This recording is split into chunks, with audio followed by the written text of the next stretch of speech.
The Radiance of Pokémon wisdom. This video is purely for entertainment and does not infringe on copyrights or laws. The rights to the novel and image belong to the original author. We do not claim ownership.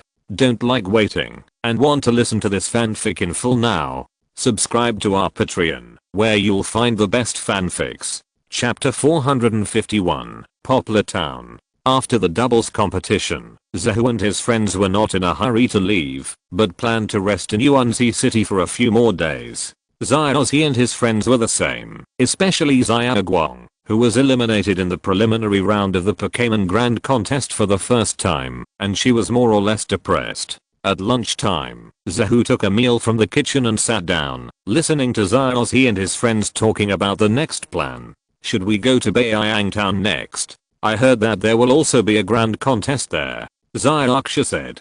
Baiyang Town. But there is also a grand contest in Sui Town, and it is closer to us. If we go to Baiyang Town first, and then Sui Town, the journey will be very tight, Xiaogang said. It's okay if we have to hurry up. Xiaoguang and I are both going to participate in the grand contest, so we have to hurry up, otherwise we won't be able to collect 10 ribbon medals. And Baiyang Town is very interesting. There is also the legendary Tower of Time and Space there, Xiaoxia said. Tower of Time and Space? Zahu was slightly stunned. Is this the plot now? Yes, brother Zahu, you have heard of it, right? It is a legendary building designed and built by a legendary designer. It is a building used to pray for the happiness of humans and Pokémon. The legend is mysterious, Xiaoxia said. Isn't that interesting? Let's go together, Xiaozi said excitedly. What's Xiaoguang's opinion? Xiaogang looked at Xiaoguang. He didn't care about it himself, and now he was looking at Xiaoguang. Okay, of course there is no problem. I haven't been there either, Xiaoguang said curiously. Brother, do you want to go with me? Xiaozi looked at Zahu and said. Of course, the Tower of Time and Space. I haven't been there either. Of course I have to see it. It would be even better if I could listen to the music played by the Tower of Time and Space, Zahu said. Can the Tower of Time and Space play music? Xiaoxia said puzzledly. Isn't it in the introduction you saw? The Tower of Time and Space itself is a huge musical instrument, and it can even be said to be the largest musical instrument in the world. It can play music. Zahu smiled. Is that so? We must go there even more, Xiaoxia said. Then let's set off after lunch. It should be very interesting to travel, Zahu said. Yeah. Xiaozi and his friends nodded and ate quickly. They finished their meals in a few bites, then packed their bags, and prepared to leave. Zahu also stood up silently, and contacted his mother Hanako to exchange Pokémon. Under normal circumstances, Zahu would let Xiaozi travel alone to train Xiaozi. This time, he agreed to travel for a reason. Pallet Town and the Tower of Time and Space, these two elements plus Xiaozi's group, put together, is not the first time that Dialga and Palkia appeared in the movie, and the appearance of these two Pokémon means that Arceus has slept enough and is about to wake up. For a researcher like Zahu, nothing is more attractive than mythical beasts like Arceus, Dialga, and Palkia. This is also one of the important reasons why Zahu wants to travel to Sinnoh. You can choose not to go to other places, but if you don't see a mythical beast like Arceus, how can you say that you have seen a mythical beast? Moreover, although Dialga and Palkia were both Pokémon created by Arceus, they were Pokémon that were close to natural enemies. They performed their duties and did not interfere with each other. If Arceus did not wake up, they would not meet each other. But once they met, they would think that the other party had invaded their territory and would fight to the death. When gods fight, mortals suffer. To level 1 beasts, and they were in charge of such terrifying duties as time and space. He remembered that Dialga and Palkia fought with all their strength and almost killed all the people and Pokémon in Baiyang Town. If Baiyang Town itself did not have a powerful Darkrai, Xiaozi and his group might not have had time to save the world. Therefore, some of the little guys on hand needed to go back temporarily. After all, it was not fun to see these beasts fighting. Without thinking too much, Zahu teleported all the Pokémon except Lugia, Articuno, Dragonite, Entei, Jigglypuff, and Heartscale back. If it weren't for the fact that Entei represented the will of the King of Phoenix and had to follow, Jigglypuff was too willful and Heartscale was too small, Zahu didn't even plan to bring these three. After thinking about it, he called the King of Leave and the giant Gyarados over. Just in case, it's better to bring all the main forces. After passing Bayang Town, the King of Leave will be sent back to retire, and the giant Gyarados will be sent back to teach the children. After the Pokémon were delivered, Zahu put away the Pokémon ball and began to pack his luggage and prepare to set off. Thousands of miles away, an airship was also heading towards Bayang Town. A group of people had cold faces, and there was a small G on their uniforms on their chests. Obviously, they were all members of the Galaxy team. The leaders sitting in the control room, one with purple hair and the other with dark blue hair, although their hairstyles were different, they were completely non-mainstream styles, without any aesthetic feeling at all. These two people are the two major cadres of the Galaxy team, Suxing and Zengxing. The senior cadre second only to the leader of the Galaxy team, Cherry, originally had a Ho Crossing who was on equal footing with them, but the last time they went to Steel City, Ho Crossing was captured by Zahu, and has not come out yet, so apart from Cherry, the Galaxy team can be said to have the final say now. How long will it take to get to Bayang Town? SUI Crossing said. It will probably take another day, but it may not be useful to arrive early. After all, we only expect Dialga and Palkia to appear in Bayang Town, but we don't know when they will appear. Zen Crossing said. It's about Dialga and Palkia, so we'd rather wait a little longer than be late. The power of time and space is so great and sacred that it is enough to create a brand new great new world with only light and no darkness. And stupid people like Sharona actually want to use their power to complete the eternal super evolution, which is simply an insult to this great power. SUI Crossing said with disgust and disdain, as if Sharona and their research was so heinous. They are indeed extremely stupid, and they want to waste that power. But it is precisely because of their stupidity that the leader can't know more about Dialga and Palkia. For example, now, the leader estimates that Dialga and Palkia will soon appear in Bayang Town. Zengxing said. That's right. But Dialga and Palkia have the ability to create time and space. What do you think will happen if we can catch Arceus? Suxing said with a longing look. After catching Dialga and Palkia, Arceus may not be our next target. Zengxing said. Destroy this old world and create a new ideal world. Suxing looked into the distance with a pilgrimage-like light in his eyes. The airship flew through the sky silently. The people of Bayang Town had never thought that their peaceful town was about to usher in an unprecedented storm. Chapter 452 Alice. After leaving Yuanzi City, Zahu and his group set off in the direction of Bayang Town. After walking for 3 or 4 days, an isolated mountain appeared in front of everyone. Across the cliff, looking far away, they saw a small town thriving on the mountain, and a majestic time and space tower standing, attracting everyone's attention. However, there was no way from Zahu to Bayang Town. It's so magical. This town is actually on an isolated mountain, completely isolated from the surroundings. How do people usually get in and out? Zyajiro was surprised. This should be that we took the wrong road. Who led the way just now? Zahu pointed to the road in the distance. Bayang Town was on the mountain and surrounded by rivers on 3 sides, leaving only one road in and out, but a few of them magically walked on a road on the isolated 3 sides. Hungry Zyozzy lowered his head embarrassedly. After Zahu took a look, he cursed himself for being stupid and letting someone with a poor sense of direction lead the way. Excuse me, are you going to Bayang Town? At this time, a hearty voice sounded from the sky. Zahu looked up and saw a beautiful lady sitting in a hot air balloon waving at Zahu and his friends. There was also a little flame monkey jumping restlessly on the hot air balloon. Yes, my name is Zahu. Zahu said. My name is Alice. If you want to go to Bayang Town, come on up.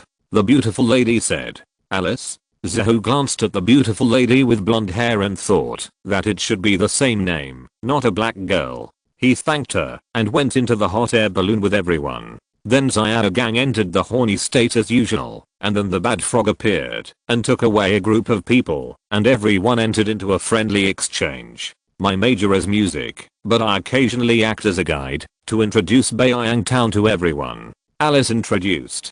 During the conversation, a few Pidgeots and Bobo flew by the hot air balloon. Alice picked up a leaf, put it to her lips, and blew it gently, playing a beautiful melody. The Pidgeots all showed wonderful expressions, and seemed to enjoy the song very much. After playing for a while, Alice stopped and said, "These Pokémon often tell me about the movement of air currents and the weather. So the music just now is the way Miss Alice communicates with these Pokémon." Zahu said, "Yes, this is the music my grandmother taught me. Every time I play it, the Pokémon can calm down and stop fighting. I always think this song has magical power," Alice said.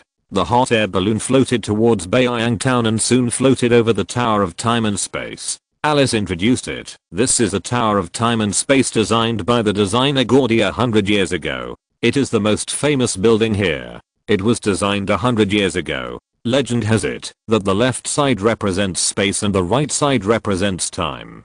But what does the middle represent? The mixture of time and space, chaos?" Zahu said with a smile, looking up at the center of the Tower of Time and Space, with a faint feeling of something special.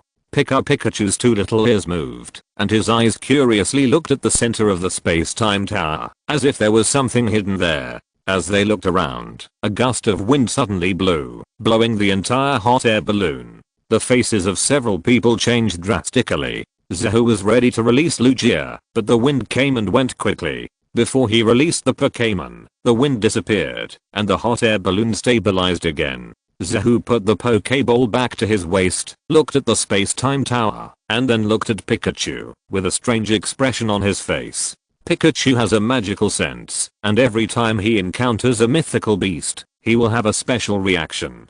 Although we still don't know what the principle is, this sense exists. Now it means that there is really something wrong in the middle of the space-time tower. Sorry, I don't know why. There are often such strange winds recently, and it's obviously not the problem of airflow. As an apology for scaring you, I will be your guide and take you around Bayang Town," Alice said. "It's not that I'm sorry. We also want to thank Miss Alice for bringing us here. But if Miss Alice is willing to be our guide, we would be honored," Zahu said. "No, if you like Bayang Town, I, a resident of Bayang Town, will be very happy too." Alice smiled, let the hot air balloon land, and then took Zahu and his group to visit Bayang Town. Bayang Town has beautiful scenery and unique culture. It is a tourist attraction with great tourism value. Especially since the gorgeous competition is going to be held recently, more people come to play. The streets and alleys are crowded with people, shouting, and there are Pokémon battles.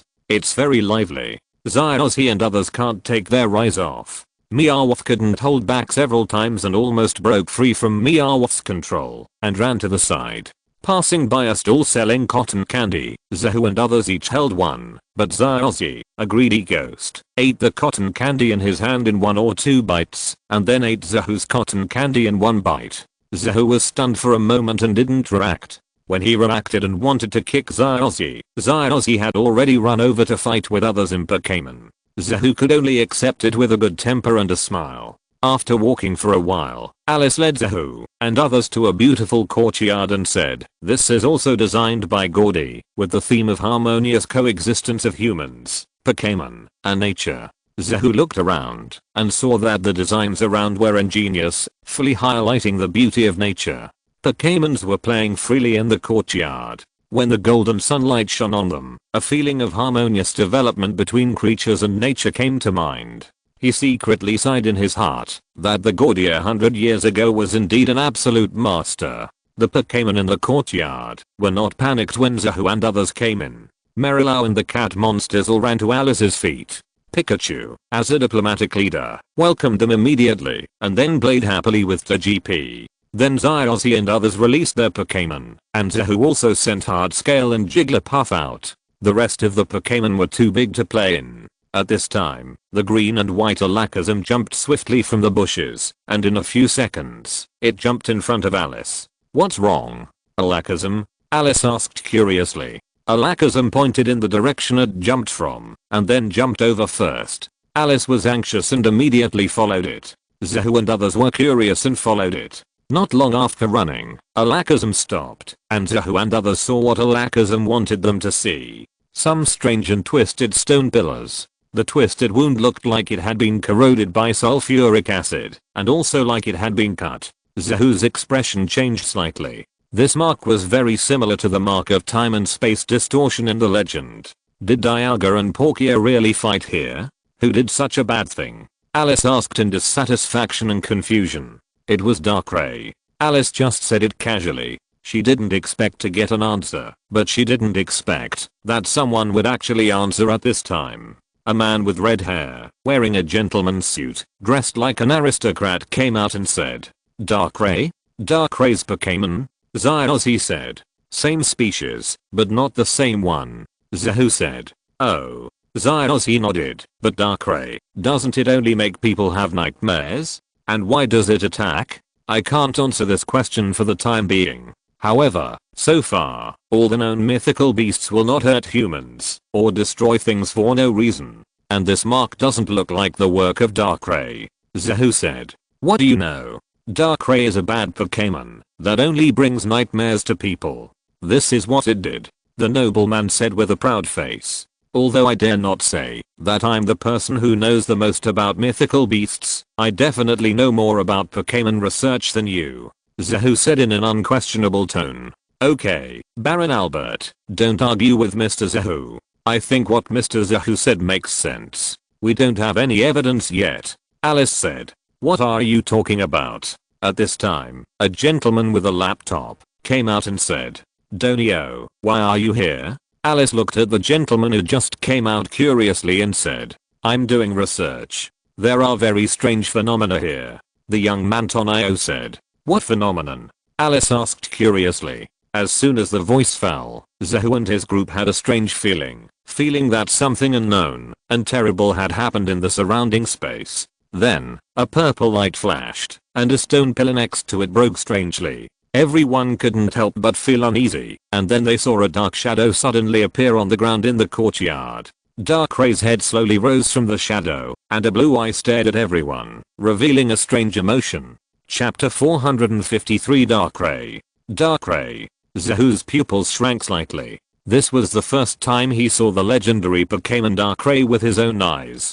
Don't come here. Darkrai actually used telepathy to speak directly. Finally came out. Baron Albert did not take Darkrai's warning seriously. Seeing Darkrai appear, he was not surprised but happy. He threw out the Pokéball and released a Biglik and said, Biglik, use the Destruction Death Ray on Darkrai. Biglik acted quickly, accumulating terrifying power in its mouth, and sent a powerful Destruction Death Ray towards Darkrai. However, Darkrai turned back into a shadow on the ground like a ghost, moving on the ground very agilely, easily avoiding the terrifying Destruction Death Ray of Biglik, and then rushed straight towards Zahu and others. Before the group of people could react, Darkrai had surpassed them, and came to the side of Biglik, throwing a dark hole without any warning.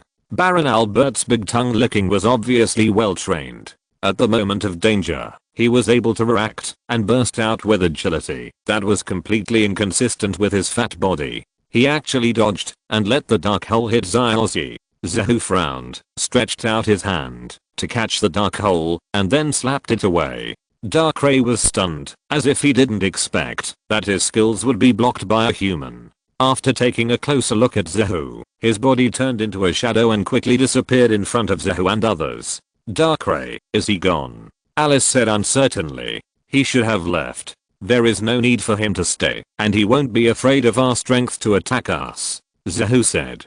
Although Darkrai's racial value is equivalent to the level of a second level god, only 600, but the racial value is just for reference. The racial value of Mewtwo is lower than that of Mewtwo, but when they fought back then, he was not afraid at all. And this Darkrai is the strongest among the strong. In the animation, he fought against the two beasts Dialga and Palkia by himself, and even resisted for a while in the confrontation between the two beasts. Although he failed in the end, and if everything had not been restarted, he would have died. But as a second level beast, it is really too strong to fight against two first level beasts. Running away is a sign of fear. Just watch how I catch it, Albert said. Zahu turned and looked at this Baron Albert. Capture it? You are great. If you are tortured by nightmares one day, don't look for me. I don't know you. being stared at by Zahu with an idiot look. Albert was dissatisfied, but it was not easy to get angry, so he left directly. What a strange behavior. This is not like Darkray's behavior. It's like a distortion of space, Tonio said with a strange look. Distortion of space? Zahu looked at Tonio curiously. This man is amazing. He can see it at a glance with his own knowledge. I haven't introduced him yet. He is Tonio, a scientist. The Gordy we talked about before is his great-grandfather. He lives in the Tower of Space and Time. Alice saw Zahu's eyes and thought Zahu was weird, so she explained, and said to Tonio, he is Mr. Zahu. Hello, I'm Tonio. After Alice's introduction, Tonio also reacted, and took the initiative to introduce himself, and extended his hand to Zahu. Zahu also shook hands with him politely. Mr. Zahu, excuse me, do you know much about Darkrai? From what I saw just now, you seem to know Darkrai well. Can you tell me about it? I always feel that this thing is not done by Darkrai. Tonio said. No problem. Darkrai, the legendary nightmare god, is. Zahu smiled and talked about his knowledge of Darkrai, but he paused halfway because he was going to say that it was a special fantasy beast. But it seems that this cannot be said, because fantasy beasts are classified relative to mythical beasts. In fact, they only appear in the game. In the previous life, the official website of the game recognized that the legendary Pokémon were unified as legendary Pokémon, and some special Pokémon were collectively called Phantom Pokémon, but this is only a division in the game, and there is no special definition. It is just that they cannot be obtained in the general game process, nor in the task of completing the Pokémon in the illustrated book. In addition, the race value of most phantom beasts is equal to 600, that's all. However, this is only usually the case. The two top bosses like Arceus and Hoopa are also phantom beasts. So in the real classification, there is no such thing as phantom beasts. Are Arceus and Darkrai not legendary? Believe it or not, Arceus will give you a song of destruction to make you cool. Thinking of this, Zahu swallowed the phantom beast that was about to come to his mouth back into his stomach, and then said, it is an extremely rare and precious Pokémon. It has two special and useful abilities. The first one is what you just saw. It can turn into a shadow and move quickly. It is silent and hard to defend. At the same time, it is incredibly fast. It is a Pokémon that is difficult to deal with. The second one is the nightmare characteristic. It can hurt Pokémon in sleep, that is, nightmares, so it is hated by Pokémon and humans. It often wanders outside the Pokémon group, is isolated, and then develops a withdrawn personality. But in fact, this is not Darkray's deliberate behavior, but an instinctive defense out of defense. Darkrai often cannot restrain himself. In this case, Darkrai is so pitiful, Zyraksha said with sympathy. Indeed, this may be a punishment from God to Darkrai. However, it is said that anyone who makes Darkrai truly trust and recognize will be recognized and protected by Darkrai wholeheartedly. Zahu said. Is Darko such a person? Zyraksha said. I haven't seen the Darko you mentioned, so I don't know. But I think so. If you want to capture Darkrai, you must also capture Cresselia, who is known as the God of Dreams. Otherwise, the Pokémon in your team will probably have nightmares every day. But what's more helpless is that Cresselia and Darkrai are natural enemies. There is even a saying that Cresselia is chasing Darkrai. Whether this statement is true or not is still unknown, but Cresselia and Darkrai have a bad relationship. So those who can capture them at the same time are all great talents. Zahu said. It's difficult to capture one, and to capture two at the same time, and to reconcile the conflicts between natural enemies. This is too difficult. Zyraksha said in disbelief. But that's how it should be. Either don't capture them, or capture two, or just one Darkrai will do. Zahu said. So, there's no reason for Darkrai to suddenly attack on such a large scale, especially this kind of attack, which is not like Darkrai's attack method. Tonio said. That's right. Zahu said. Then there must be something strange here. I'll leave first, and go to the Tower of Time and Space to look for information. Darnio said, and was about to leave. Wait, Mr. Darnio, do you mind showing me the information? I also want to study it. This kind of trace doesn't look like it was made by Darkrai, but it must be a powerful Pokémon to make such a trace. Zahu said. Mr. Zahu, if you are willing to help, it would be the best. Dark Neo agreed directly. Then, Miss Alice, I'll leave Kona and the others to you. After Zahu said this, he and Dark Neo ran to the Tower of Time and Space. Chapter 454, Porkia's Shadow. Zahu followed Tonio to the Tower of Space and Time, and flipped through the books left by Tonio's great-grandfather Gordy. To creatures that were not supposed to meet, met under special circumstances. Zahu turned to a passage in Gordy's first book, and showed a strange expression. This was about Dialga and Porkia. Tonio's grandfather Gordy predicted today's situation more than 100 years ago. Amazing, right? He continued to flip through the book and suddenly an old photo fell out. Zahu picked it up curiously, and looked at the picture. A girl who looked 70% like Alice and a middle-aged man were sitting on a bench. Who is this? Zahu asked curiously. This is my great-grandfather and Alice's grandmother. Tonio said. Your great-grandfather and Miss Alice's grandmother? So you have known each other since childhood? Zahu said. Yes. Tonio said. Oh, childhood sweethearts. Zahu smiled meaningfully. No. Tonio lowered his head and said shyly. You can't pick up girls if you are so shy. I think Miss Alice seems to be quite interested in you. For example, when Baron Albert came out, he ignored you. When you came out, your eyes were completely different. Zahu said. Really? Although Dark Neo was a little shy, he couldn't help but feel a little excited when he heard Zahu's words. Yes. Zahu hugged Dark Neo's shoulders with a look of certainty, and said with the tone of an experienced person, when you are in love, you can't be too proactive, which will make people feel that you are harassing. But you can't be too shy, too timid, and have no response. In this way, even if the girl likes you, it will be useless. Zahu felt that what he said was undoubtedly good advice, because he had two living examples around him. Xianagang corresponds to the first half of the sentence, and Xiaozi corresponds to the second half. Perfect. Don't tell me that you don't like Miss Alice? Zahu said. If you don't like her, you won't be shy. I like her. Dark Neo stammered. Then chase her. Zahu said. But Alice likes me, because when she fell off a cliff as a child, the first thing she saw after she woke up was me, and she thought I saved her. So she fell in love with me. But it wasn't really me who saved her at that time. Tonio said. Who was that? Could it be that Baron Albert? Zahu said. Of course not. It was a black shadow. I don't know what it is, so I haven't explained it all these years, because I don't know what it is myself. But after seeing Darkrai just now, I feel that it might be Darkrai. Tonio said. So that's how it is. But, Mr. Tonio, listen to me. Love is a very strange thing. Even if the source is wrong, the things it spreads from already really exist, and will not disappear, because of the wrong source. Zahu said.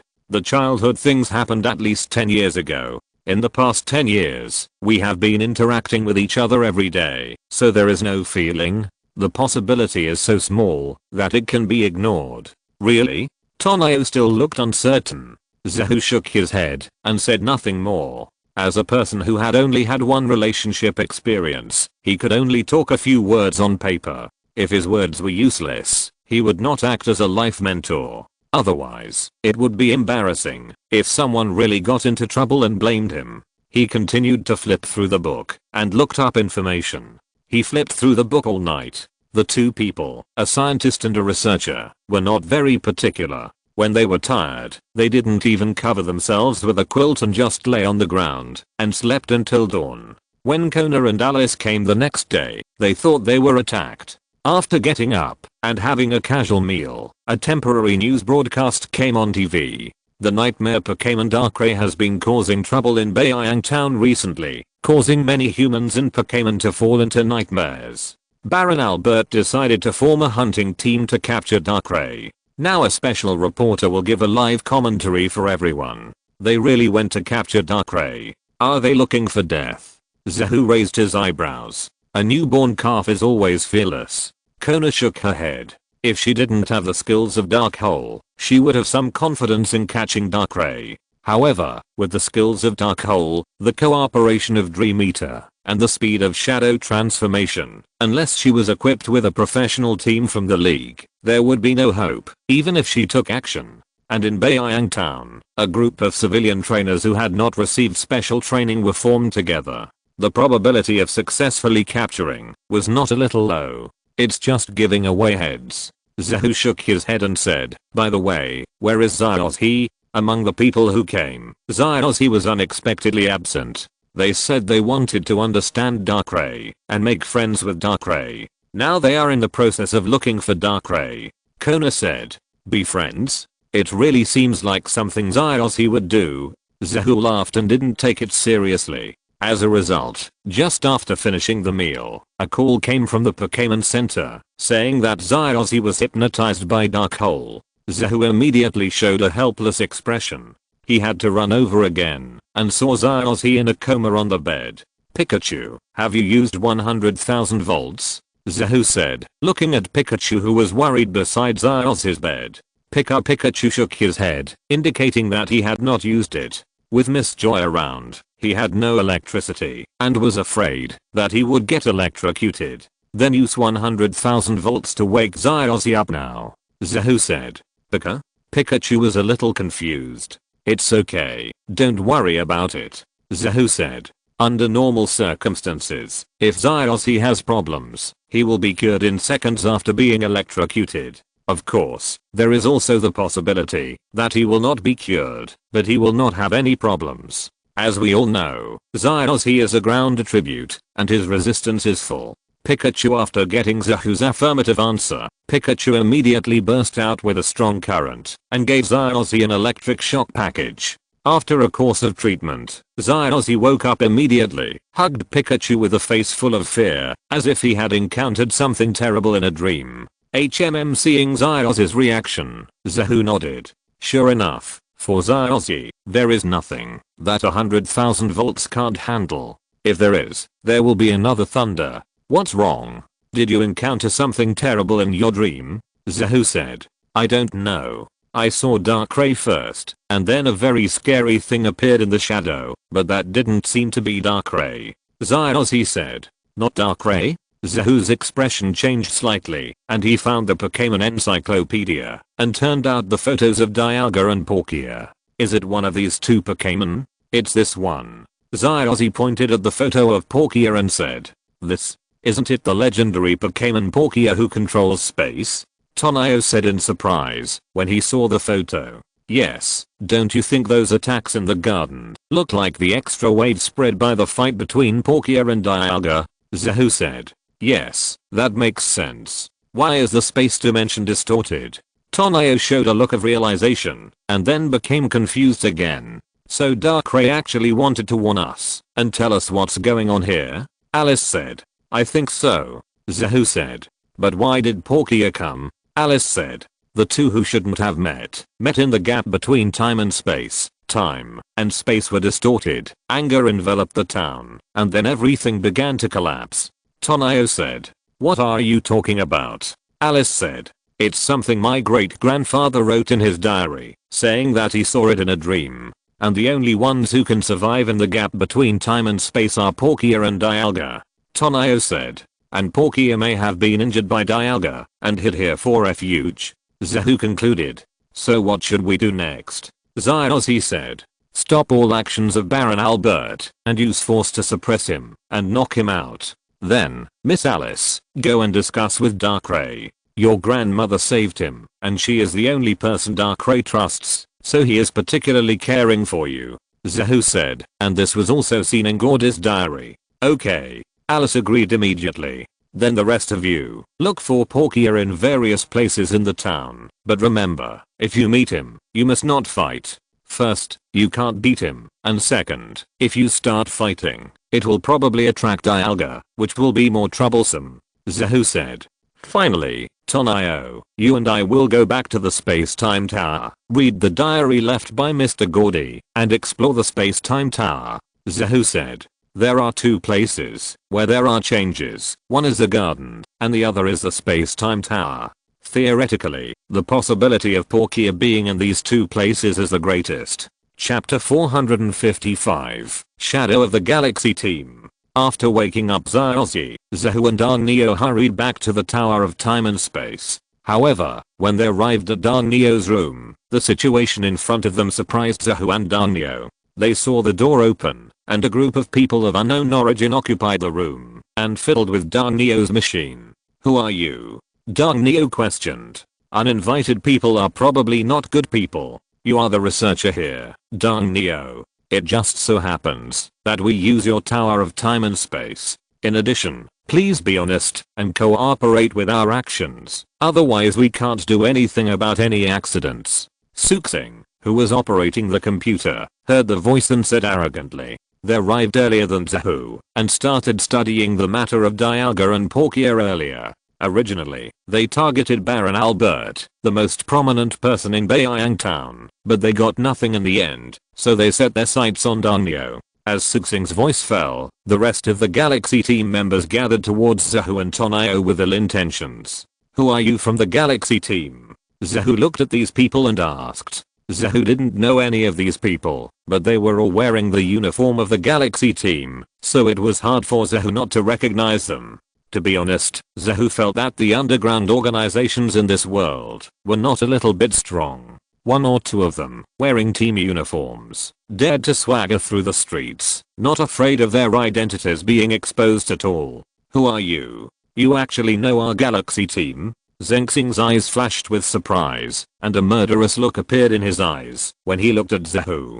"Before you go out to do missions, do you really not do your homework? Or do you think that your Galaxy team is the only one in SYNOPSIS and can do whatever you want? It was like this in Steel City, and now it is also like this in Bayang Town. You are really capable." Zahu sneered disdainfully. "Steel City? You are Zahu?" Suxing was shocked to reveal Zahu's identity. "Finally you've reacted. So are you going to tie them up yourself, or do you want me to do it? I suggest you choose the former. If you choose the latter, I can't guarantee that you won't lose arms and legs." Zahu took off the Pokeball from his waist, and Yandy suddenly appeared in the room. He shouted with awe, and with a fiery and domineering fire, the faces of Suxing and others changed drastically. "Yangjira, teleport." Zengxing threw out the Pokeball, and a Yangjira appeared in front of him, with blue light in his eyes, covering Zengxing and Suxing. In a flash, the two people and the Pokemon disappeared at the same time. After Zahu captured Huaxing, Chiri studied Zahu, and what he found scared Chiri. He strictly ordered the members of the organization not to fight Zahu, unless it was absolutely necessary, and to run away when they met. "You left really fast. But were you abandoned?" Zahu looked at the remaining members of the Galaxy team who were not covered by Yangjira's teleportation with amusement. They were not opponents in the first place, and now the two leaders have left, and you still want to fight? A group of people looked at each other in bewilderment. Their level was not high enough to understand Zahu in depth, but the reactions of Suxing and Zengxing said it all. "Go to the corridor at the door obediently, line up in a row, and then wait to be interrogated by Miss Junsha, otherwise I will take action and you will die ugly. Yandy hates humans who destroy the world the most. If you don't behave, you will be burned to death by fire, but it has nothing to do with me." Zahu touched Yandy's head. Yandy also snorted in cooperation, spewing out a ball of flames, scaring a group of people into silence, and they had to line up at the door obediently. Danio was stunned and stared at Zahu in disbelief. He couldn't believe that Zahu, who had studied with him seriously last night and looked gentle, was so tough when facing the Galaxy team. It was like two completely different people. "What's the matter? It's just dealing with a group of useless petty thieves. Don't be too surprised." Zahu smiled. "No, it's just what to do with the two people who just escaped." Danio said. "Don't worry, they can't escape.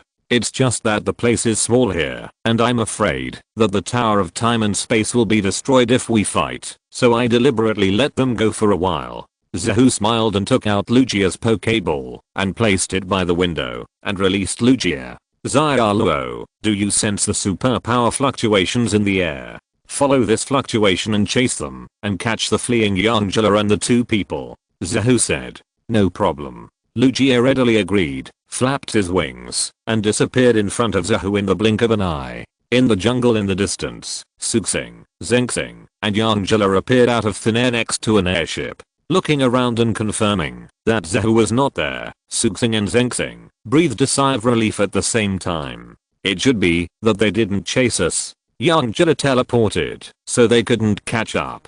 Suxing said, "It's good that they didn't. According to the information, the Pokémon in his hands are all top level, and they are S-level obstacles and troubles. Don't provoke them before you are fully prepared," Zengxing said.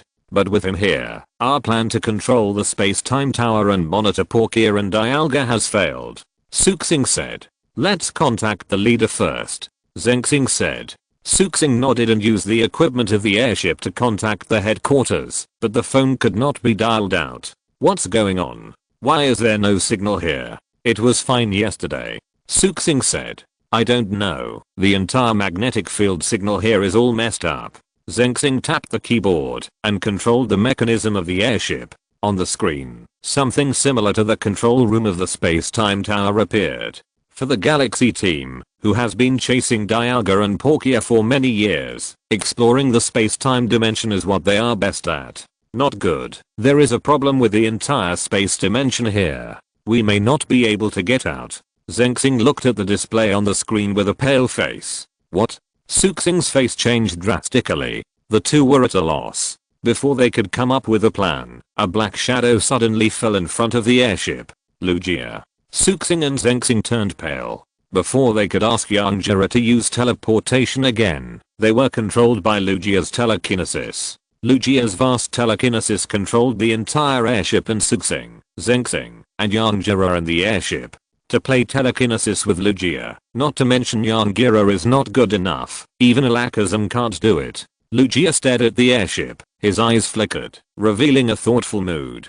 Brother Zahu said that he would take all three back, but he didn't say whether to take this airship back. "Should I take it back? There should be important things in it." Lugia thought about it, but couldn't figure it out. In the end, he simply used telekinesis to take the entire airship away. Anyway, he had enough telekinesis, so he could do whatever he wanted. At that moment, with a flap of his wings, Lugia took the entire airship and flew over the jungle, past the garden, and came to the Tower of Time and Space, then smashed the airship down and threw Suxing, Zengxing, and Yangjira in front of Zahu. Then, Lugia stuck his head out of the window, showing a silly smile, an expression that looked like he was asking for praise. "Good job, thumbs up." Zahu cooperated and gave Lugia a thumbs up. Encouraged by Zahu, Lugia was even happier, flying in the air, and enthusiastically said, "Brother Zahu, when I came here just now, I saw a group of people playing games with a Pokémon. Can I join them and help them fight that Pokémon? No, let's put Darkrai aside for now. If we really want to fight, we have to deal with someone much more difficult than Darkrai," Zahu said.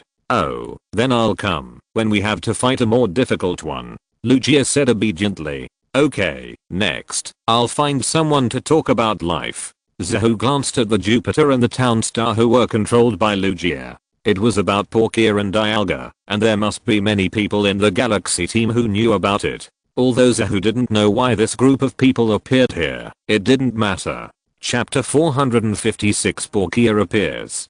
"Tell me, who are you, and why are you here?" "My name is Suxing." "My name is Zengxing. We are here on the orders of the leader, to investigate Dialga and Palkia." In the space-time tower, Zahu asked questions, and Suxing and Zengxing answered all the questions. It's not that Suxing and Zengxing are really so honest, but after being controlled by the mind, they are just like puppets. As long as they are not stimulated deeply, they can basically get the answers. As I said, hypnosis and telekinesis are really omnipotent. "What did you investigate?" Zahu said. "Arceus is about to wake up, Dialga and Palkia will meet, and then there will be problems with the space-time rift, and it is easy to appear in Bayang Town," Suxing said. "I see. What else did you find out?"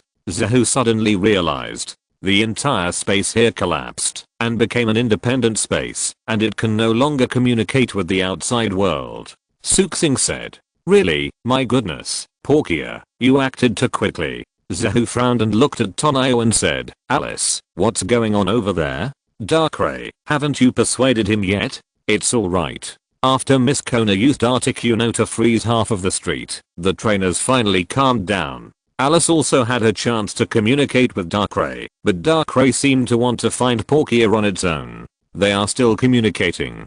Tonio replied. Thinking of Alice's reply, he was secretly shocked. He didn't expect that the weak Zahu could easily defeat the Galaxy team, and the dignified Kona could freeze half of the street.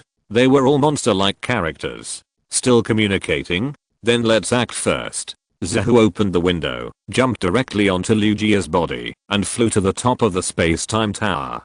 Tonio hurriedly followed, holding his own balloon of agreement, and floated into the sky. Sitting on Lugia's back, Zahu flew to the center of the space-time tower. He looked at the center, and said to Lugia, Xiaoluo, can you sense the problem here? I'll try. Lugia looked up at the sky, thinking about the problem, and then released a powerful telekinesis to explore it. After a long time, he said, I can't sense anything, but there must be a problem here. I feel like my telekinesis has entered a bottomless hole, and can't be explored. Okay, then it's certain that it should be here. Xiaoluo, use their explosion towards the center. Zahu said. Lugia decisively flapped his wings, and a fierce airflow attack exploded in the center. With a bang, a dazzling purple light burst out in the center of the space-time tower. The surrounding space produced strange vibrations, and the originally clear and bright sky suddenly changed drastically, and it was pitch black, as if it had entered the night. The clouds surged, as if there were demons entrenched in the sky, and a heavy and oppressing atmosphere enveloped everyone's hearts. At this moment, it seemed as if the end of the world had come. Darkrai, who was communicating with Alice, felt the fluctuations here, and suddenly soared into the sky, rushing forward like a ghost. In a few breaths, he arrived at the Tower of Time and Space, and then attacked the purple light without thinking, shouting angrily, "Get out!" In the purple light, Palkia, who had just been attacked, and was seriously dissatisfied, was attacked by Darkrai again, and the expression on his face became more and more angry. With a wave of his right hand, a purple light burst out, and Palkia decisively sent a subspace slash. Darkrai gathered his hands, and was unwilling to be outdone and used the evil fluctuations to confront head-on. The forces competed and broke each other. Palkia did not move, and Darkrai's body retreated backwards, and the difference was immediately clear. But after the fierce collision, Darkrai did not suffer any damage. It must be said that he was ridiculously strong. Why are we fighting? Zahu frowned and threw all the Pokeballs on him without thinking. Separate the two guys. Use all your strength. The Dragonite and the others just came out and seemed confused. After hearing Zahu's order, they started without thinking. Dragonite roared, and its body, which was originally one size larger than the ordinary Dragonite, expanded rapidly under the magical power. Strange patterns flashed in large areas and suddenly became the size of a small mountain. The crying child gets the milk. As a Dragonite raised by Zahu, he knows this truth very well. Although he has become a Dragonite now, and can no longer act cute like the previous mini dragon, he still has to act cute when necessary. Therefore, after the King of Leaves completed the eternal genetic evolution, his body has been fixed, and he can freely control the size of his body. The King of Leaves pounded his hard chest with his huge fists, as if the earth was shaking. It does not have the ability to freely grow or shrink like Dragonite, but its actual combat power is not inferior at all. Articuno spread its wings. A chill came from the sky. Ice crystals danced. Although it did not evolve due to Zahu's busy schedule, it still exerted its strength to the limit. Gyarados has the most violent temper. Even after becoming a father and super evolving, it still hasn't changed. As soon as it came out, without saying a word, it directly attacked Palkia, who was also a water and dragon, with a beam of destructive death. Palkia was stunned. What the hell is this? Am I not just recuperating here? Why are you all coming to attack me? And they all look strong. While he was surprised, Gyarados' destructive death beam had already attacked, and Palkia could only raise his right hand shield to block the destructive death beam. The light flashed, and the gem on Palkia's right hand shield made a few crisp sounds, revealing several obvious cracks. This is not because of Gyarados' strength, but because he was injured by Dialga when he fought Dialga in the gap between time and space. He just didn't expect that he would be injured more seriously here. Thinking of this, Palkia's face became even angrier, and a golden light flashed in his mouth. A strong destructive death ray also burst out and hit Gyarados. The thinking of Pokémon is very simple. Even the legendary beasts are the same. it will hit back in the same way others hit it. Gyarados roared fiercely, and its tail emitted a golden light. The dragon's tail swung and collided head-on with the destructive death ray. Energy burst out. Palkia and Gyarados retreated at the same time, floating in the air, looking at each other, bursting out fierce sparks, and then collided head-on, wreaking havoc in the air. What the hell? There can't be two dragons in one mountain? Why do you fight when you meet? I want you to explain, not to start fighting. Zahu looked at the scene and said angrily, Gyarados, stop it, and Dragonite, Articuno, all of you help me separate Palkia.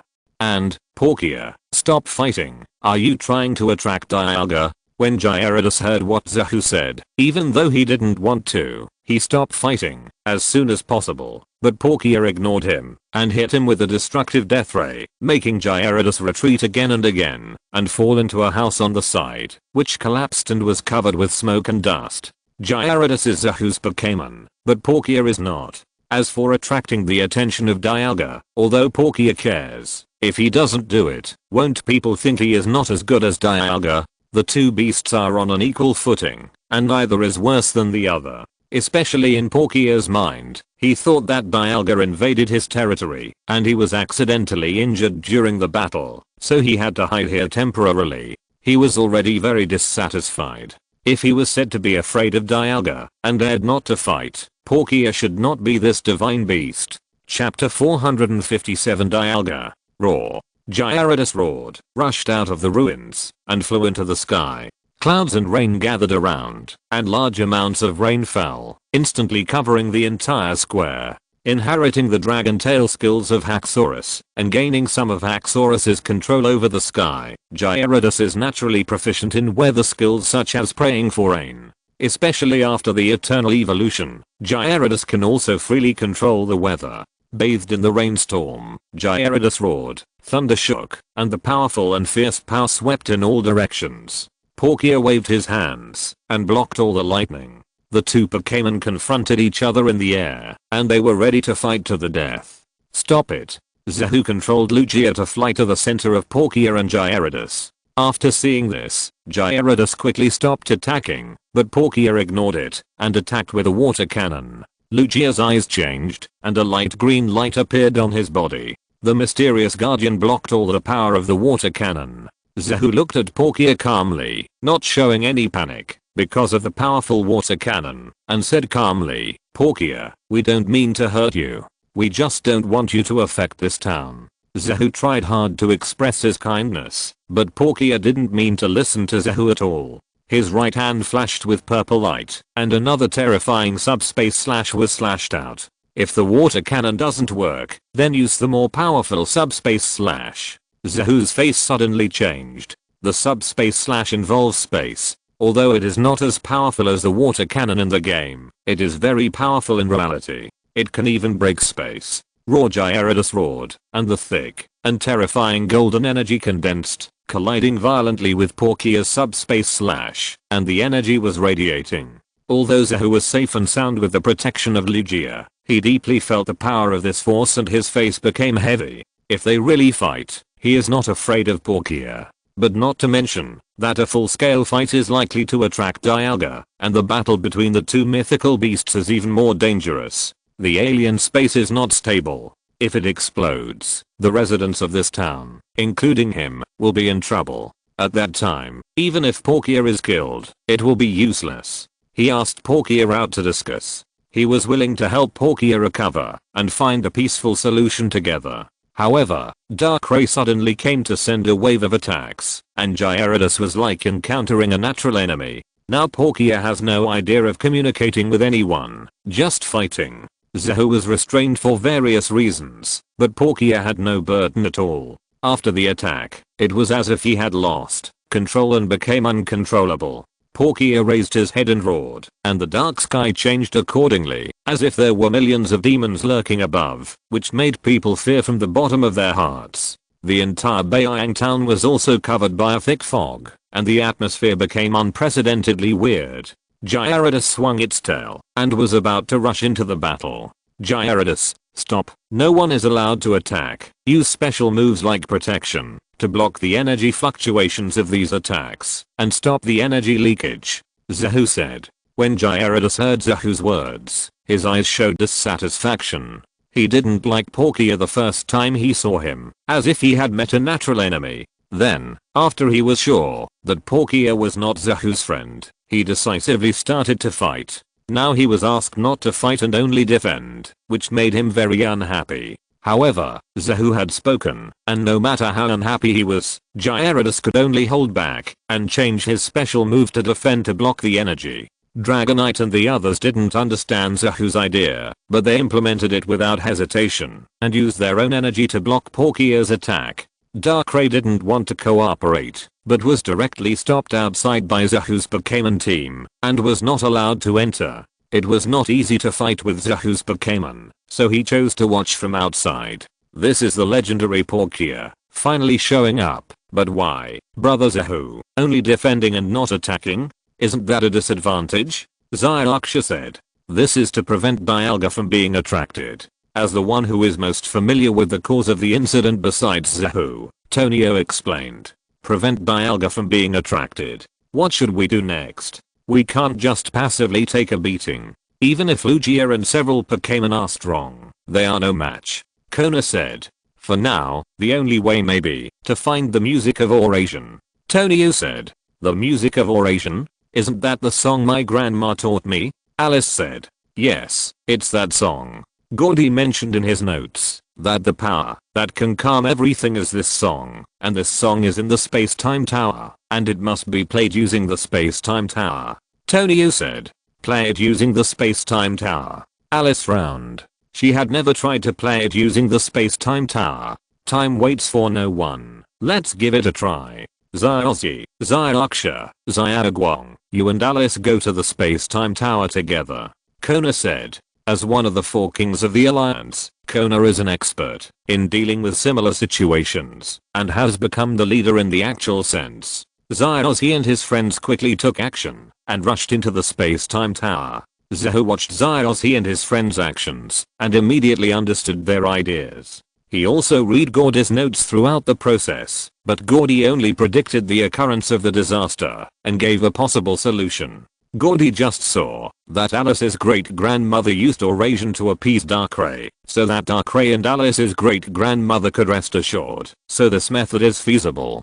Zahu vaguely remembered that this was the solution in the animation, but he felt that this method was really illogical, so he planned to talk to Palkia and solve it in his own way. He didn't expect that it would end up like this. However, when Zyozzy and his friends tried, Zahu would not stop them. On the contrary, he took the initiative to cooperate with Zyozzy and his friends, making full use of his Pokémon to provide cover, so that Zyozzy and his friends were not injured.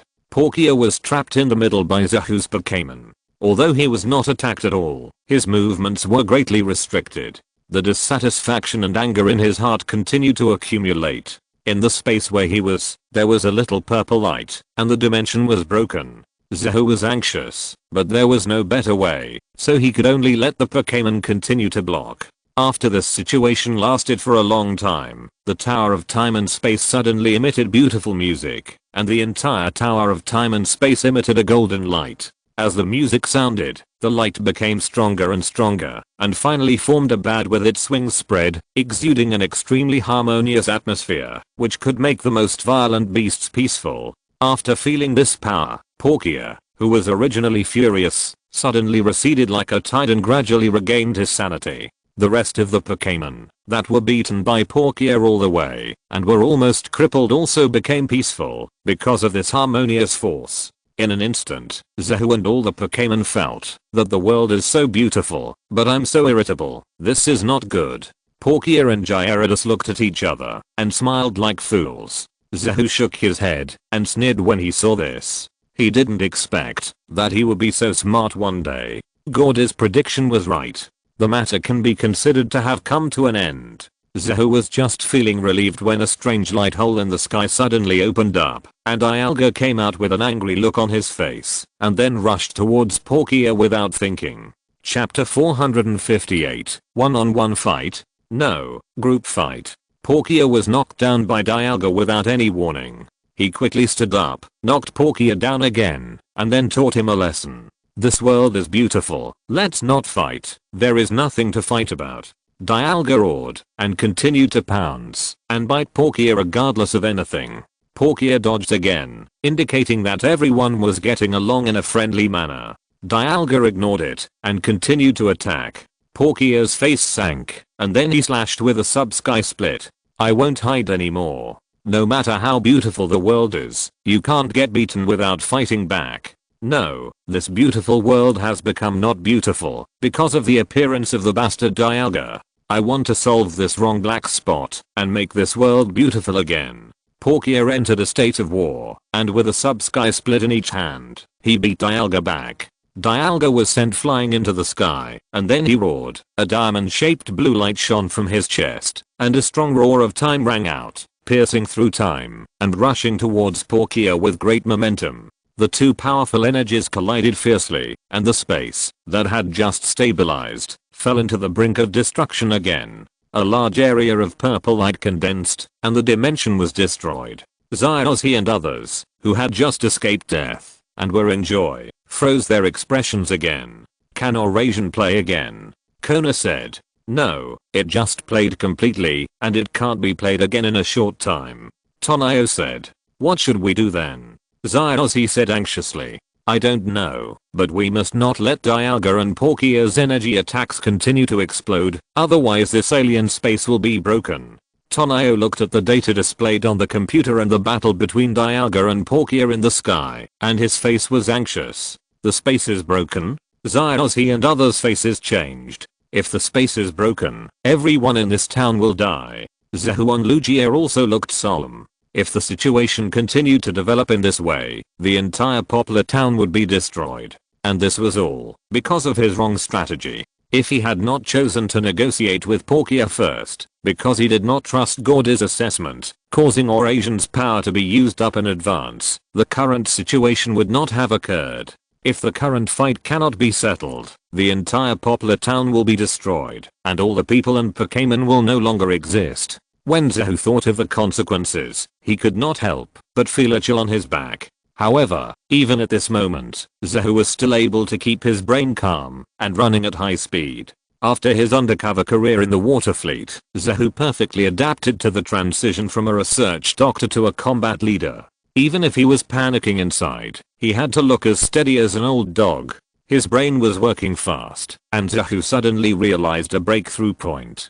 He looked up at Palkia, who was fighting fiercely in the sky, and said, Palkia, can you unlock the space restrictions here, and let Bayang Town leave the alien space? Palkia, who was fighting fiercely, took a break from his busy schedule, looked down at Zehu, and said yes. Then, without saying anything, he directly shook off Dialga, and ran to the side. His body turned into a ball of purple light, and the magnetic field of Bayang Town began to distort and transform, returning to normal. Dialga naturally chased after Palkia and attacked him. However, before he could hit him, Dragonite, Gyarados and others flew over, stopped Dialga, and then launched powerful energy attacks one after another. Palkia did not interfere, and focused on moving Bayang Town out of the alien space. The purple light flowed, and the strange magnetic field covering the entire Bayang Town disappeared. The white mist disappeared, the magnetic field was normal, and the world returned to its place. All the anomalies became normal, and the disappeared things were restored. Zehu looked at the situation around him, and nodded with satisfaction. Although he was teased as a space god who could not control space, Palkia was still a god without external interference. It returned to normal, and arrived at the normal three-dimensional space. Even if Arceus fought with all his strength, the space would not explode. Good, very good. Zehu couldn't help but smiled like spring breeze, and then looked at Dialga, who still wanted to fight to the death, and the warm spring breeze immediately turned into the ice of winter. You want to fight, right? Okay, I'll satisfy you. Dragonite, Gyarados, King of Leave, Lugia, all come to me, as long as you don't kill me, beat me to death. Zehu gritted his teeth and roared. Sensing Zehu's emotions, Dragonite and Gyarados quickly took action, saying that they would let Dialga understand why the world is beautiful. The always lazy king of leave was not polite. He jumped up hard, jumped higher than Dialga, and then sent a concentrated attack to knock Dialga down. Lugia moved the slowest because it had to hand Zahu over to Articuno, and after the handover was complete, it sent it over with an aerial explosion, taking Dialga to the nearby mountain. If the movement was too big, it would hurt the onlookers who came out to watch. Lugia is a kind-hearted child. Then, the 4 top-level Pokémons unreservedly hit Dialga with their strongest attacks. Palkia was stunned at the side. Isn't this my opponent? Why don't I have to fight? Someone took it over. After a short thought, Palkia quickly joined the battle, alternating his hands, and the sub-sky split was continuous, and the ultimate move was used as a normal attack. He was not afraid of not being enough, but was afraid of throwing it too late. Darkrai, as the most withdrawn one, looked at the fierce battle, but did not show any excitement. He looked at Alice, who was safe and sound, and turned into a shadow, disappearing from everyone's sight. Zahu patted Articuno to descend and came to Kona's side. However, just after getting off Articuno, Articuno fluttered its wings excitedly, indicating that it also wanted to join the battle. You also want to beat the drowning dog? Go ahead. After all, it's really not easy to beat Dialga, a first level beast, who is almost at the top of the first level beasts. Zahu waved his hand very considerately. Articuno fluttered its wings excitedly and flew into the battle. The cold wind blew and attacked Dialga to death. Dialga struggled hard to maintain his dignity as the god of time. However, under the attack of a group of destructive death rays, the dignity of the god of time, it doesn't exist. Even running away is impossible. Because Palkia is here, it is impossible to escape by time travel. After all, the ability to travel through time is too buggy. If there were no restrictions at all, Dialga would really be invincible. If you're listening to this novel on a channel other than Fanfic World, it means they downloaded and uploaded it without effort. We cordially invite you to visit our channel, Mundo Fanfic Novelos. There you'll find the original version of this story and you can explore many other novels of various genres. We're waiting for you to immerse yourself in a world of incredible novels. Chapter 459, Friendly Negotiation. Is this really okay? Won't it cause trouble? Palkia and several other Pokémon were immersed in the joy of beating Dialga.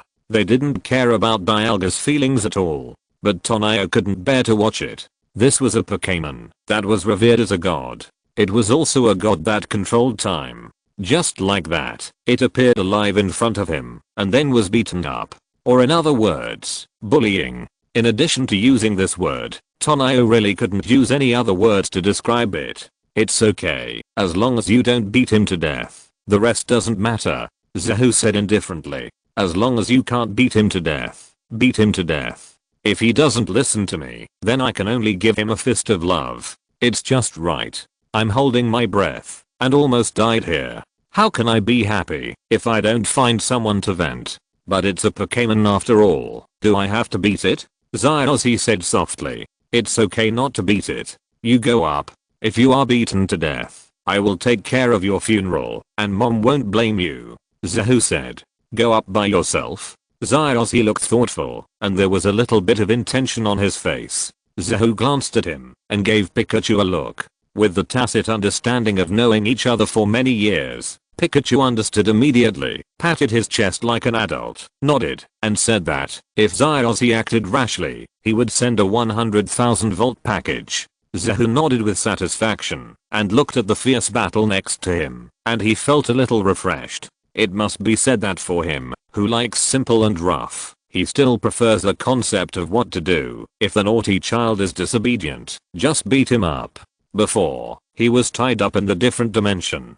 He could obviously beat Palkia, but he was worried about the limit of the space and didn't dare to fight. It was so uncomfortable. Now it's finally okay. I got out in one breath, and I feel comfortable. Not sober? Bad temper. It's okay. I like it. The main job of the brother is to train his younger brother, and his side job is to study academics. His hobby is to be the elf champion. Okay, next, let's deal with the aftermath. Zahu said. Let me and Tonio take care of this. Alice said. I'll contact Serona and the others to discuss these matters of the Galaxy team. Kona said.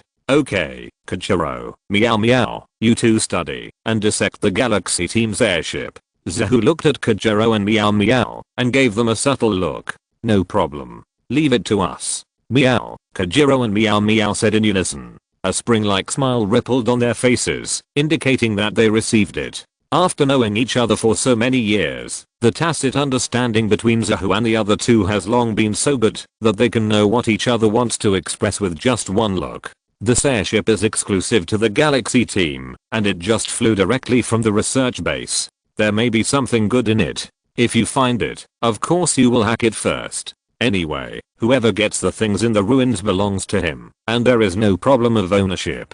Kona is also well aware of the little actions of Zahu and others, but she will not stop them, but will be happy to see them happen. Not to mention helping Zahu to cheat Sharona. Even helping Zahu to cheat the Kanto Alliance would be a relief. A group of people quickly dispersed. Occasionally, a few brave ones wanted to stay and record the video, but Zahu severely reprimanded them and drove them away. Not to mention them, Zahu wanted to record this spectacular scene. Moreover, it was fun to watch privately, and if it was sold publicly, it would probably be worth the quasi-god.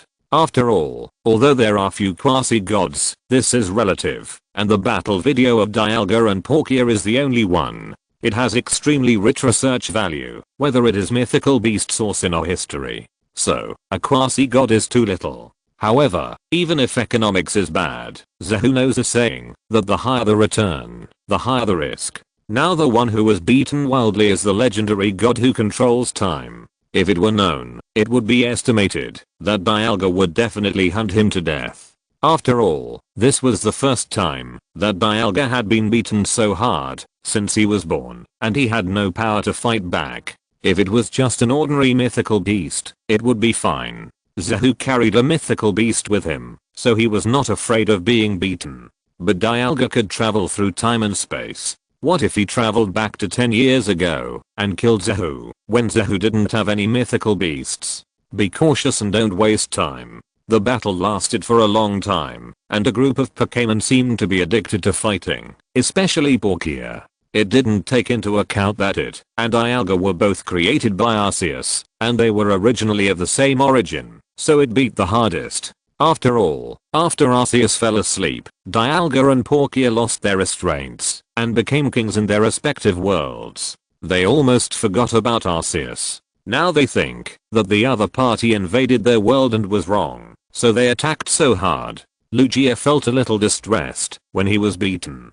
I don't know how long they fought, but Zahu got tired of watching, and Palkia stopped, smiling contentedly at Gyarados, and Gyarados also smiled innocently. I don't know why. Zahu's Gyarados and Palkia have exactly the same attributes. Both are water dragons, but when they meet, they act like they see their natural enemies, and they fight without thinking, and then after listening to the song, they inexplicably like each other. When Zahu came over, the two Pokémon were already chatting, and they were chatting happily. Zahu's expression. 0_0 What are you doing? Especially you, Gyarados, you have a wife and even children. What do you want to do now? And Palkia, your best friend is still lying on the ground. You changed your best friend so quickly? You get tired of the old and love the new too quickly. Zahu, with a lot of complaints, walked to Dialga, who was beaten and only had one breath left. Because he was too weak, Dialga didn't even have the ability to fight, so he accepted Zahu's treatment at ease. Zahu's treatment skills were first class, and with the healing fluctuations of Fenglingling, Dialga soon recovered 30% to 40%. Although he couldn't fight yet, it was still no problem for him to stand up.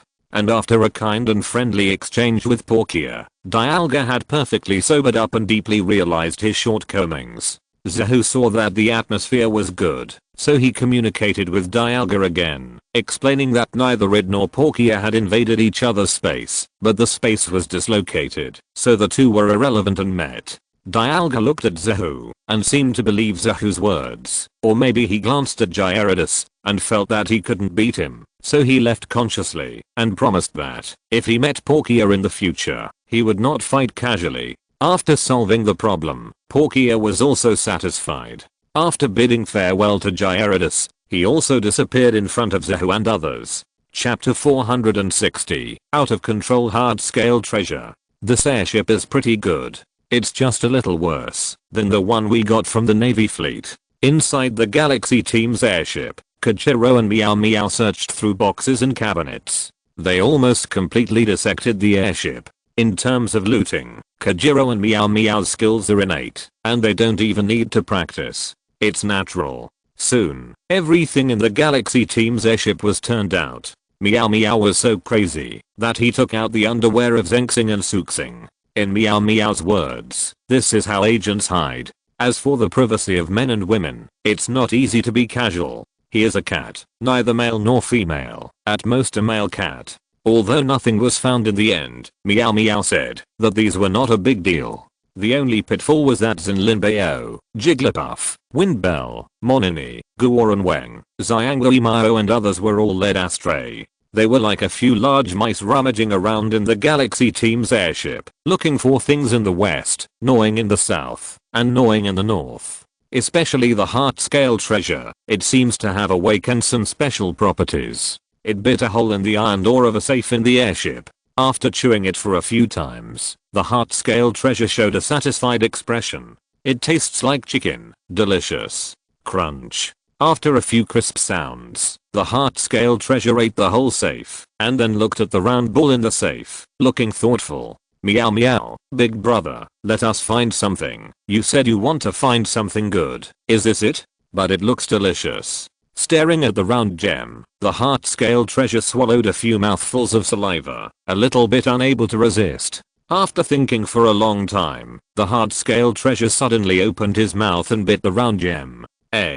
This thing is a bit hard, I can't bite it. The heart scale treasure tried hard to bite the round gem, but couldn't bite out any trace. The heart scale treasure's little face was lonely. He didn't put it in his mouth, and he didn't know what it tasted like. But the heart scale treasure, who was still in the childhood, couldn't chew it, so he started to get serious. With his innate warrior sense, the heart scale treasure stared at the round gem, and his eyes showed a blazing flame of fighting spirit. I'm going to start to rush. The heart scale treasure kept biting the round gem, and even later used a special fighting trick. But he still couldn't shake the round gem. Finally, he was angry, and his stomach swelled like a big balloon, and then he suddenly jumped up and swallowed the round gem that was almost the same size as his head in one bite. After swallowing it alive, the heart scale treasure made a sound, and a ball appeared in his stomach. The heart scale treasure tilted his little head and fell into deep thought. What did it taste like just now? I didn't react. The heart scale treasure fell into confused contemplation, but before he could think clearly, a heat suddenly rose in his stomach. At first, the heart scale treasure felt warm, like taking a hot spring bath, and just felt comfortable. But this feeling didn't last long. Heart scale felt the warm power in its body suddenly become hot, as if volcanic magma erupted. Unbearable pain came, and heart scale couldn't bear it. It let out a miserable howl and couldn't help but hit the wall with its body to vent the pain. What's going on? Meow. In the central control room, Meow said with surprise. Who knows why? The sound seems to be coming from heart scale. Let's go. Kajiro said anxiously. Yes, yes. Meow nodded repeatedly and ran to the place where the sound came from with Kajiro and a group of Pokémon. Kajiro and Meow ran 2 steps at a time and soon found heart scale. At this moment, heart scale was controlled by the suddenly powerful power and fell into intense pain. It was almost unconscious and wanted to vent it. Seeing Meow coming, he attacked without thinking. A roar burst out, the sound waves rolled, the momentum was overwhelming, like the rumbling of a war drum, stimulating the heart and blood, inspiring the fighting spirit of the companions, and even making the timid enemies afraid and dare not take action. Meow Meow and Kajiro were obviously timid. Under the roar of the sound waves, both of them were directly blown away by the sound waves and smashed to the end of the corridor, falling all over with pain. What kind of trick is this? Is it noise? It's not that strong. Meow Meow was surprised. It's a war cry, which can reduce the opponent's attack and special attack. It is more powerful than noise. Kajiro said. Heart scale treasure, didn't you know this trick? How come you suddenly know it? Meow Meow said. How should I know? And suddenly you want to hit us? Heart scale treasure, come here, it's coming towards us, meow meow, think of a way. Kajiro was talking and suddenly saw heart scale treasure after a war cry and then walked towards them step by step. He was immediately panicked and grabbed meow meow and put him in front. Meow. Zyajiro, you bastard, you actually used me as a shield. Meow meow was panicked and angrily scolded Zyajiro, but before he could finish scolding Zyajiro, he saw Zinlinbeo approaching aggressively. He was also scared out of his wits. Without thinking, he grabbed Guoran Weng next to him and blocked him in front of him. He trembled behind Guoran Weng and said, "Boss, Dragonite, come and save meow meow. Meow meow, I'm so scared." Zinlinbeo was completely out of control at this moment and didn't realize that the person he was going to attack was the nanny who usually took care of him. Purple light flashed in his mouth and a giant dragon phantom burst out and attacked meow meow and Zyajiro. Dragon wave. Zyajiro and meow meow, who recognized this trick, hid behind Guoran Weng and trembled as if they had seen the end of the world. So they say in the midst of despair, a dedicated and loud voice rang out. Like a solid wall that cannot be crossed, the Goron stood in front of Kajiro and Meowth. With a shout, a colorful glow flashed all over his body, and the moment the dragon wave came, it was hit back. Zinlinbeo was caught off guard and hit by his own dragon wave head on, and was knocked out and smashed at the end of the corridor on the other side.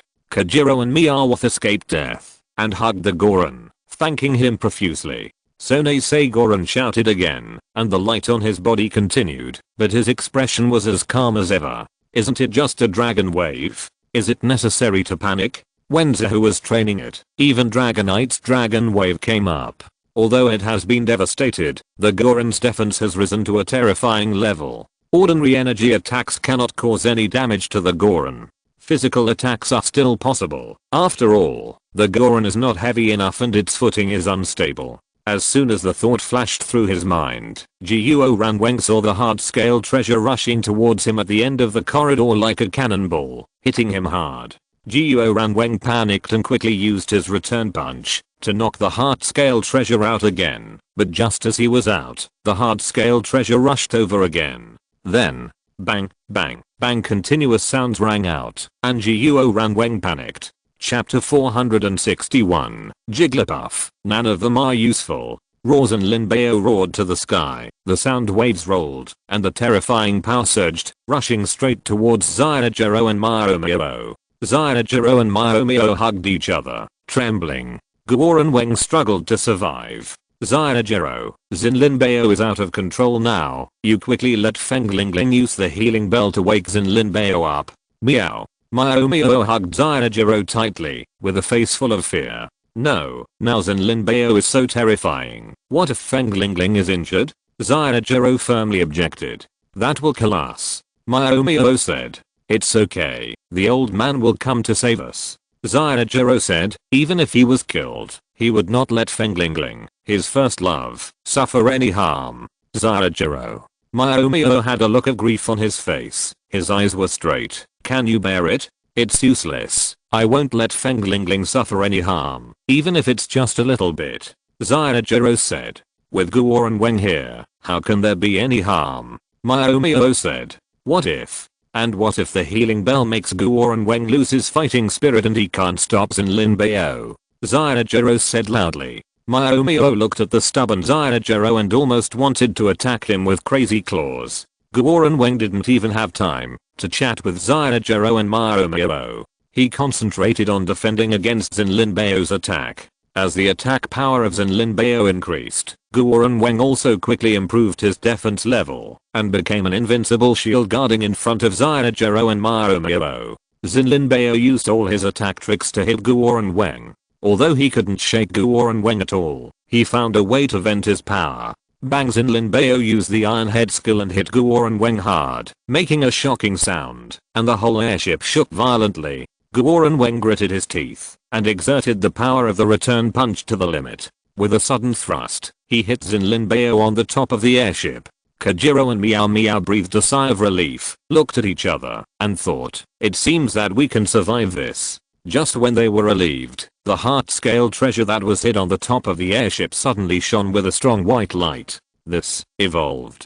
Kajiro and Meow Meow's expressions became horrified again. It was raining all night. How could you evolve? In full of fear, the heart-scale treasure on the top of the airship completed a gorgeous transformation, and its petite body quickly grew larger. When it fell to the ground, its appearance had changed greatly, from crawling on 4 legs to walking upright, and the heart-shaped scales on the top of the head became oval, but there was still a vague heart-shaped pattern, and the originally thin body was full of muscles. Scale Armored Dragon. Kajiro tremblingly reported the new name of the heart-scale treasure after its evolution. Guoran Weng, it's up to you. Meow. Meow Meow hid behind Guoran Weng tremblingly, like a little quail. Guoran Weng shouted, so nay say with difficulty, and made the final struggle, with colorful lights flashing on his body. The scaled dragon turned on the berserker mode, and the claws on both hands kept hitting the body of the Goran Weng, making the Goran Weng look bitter. Meow, what should we do? The Goran Weng can't hold on for much longer. Kajiro said. Wait for support. Wait for the boss or the boss's wife to come. Meow. Meow said. Distant water can't quench a nearby fire. I don't know when the boss will solve the Dialga issue, and my sister-in-law wants to interrogate the people of the Galaxy team, which is not easy. Kajiro said.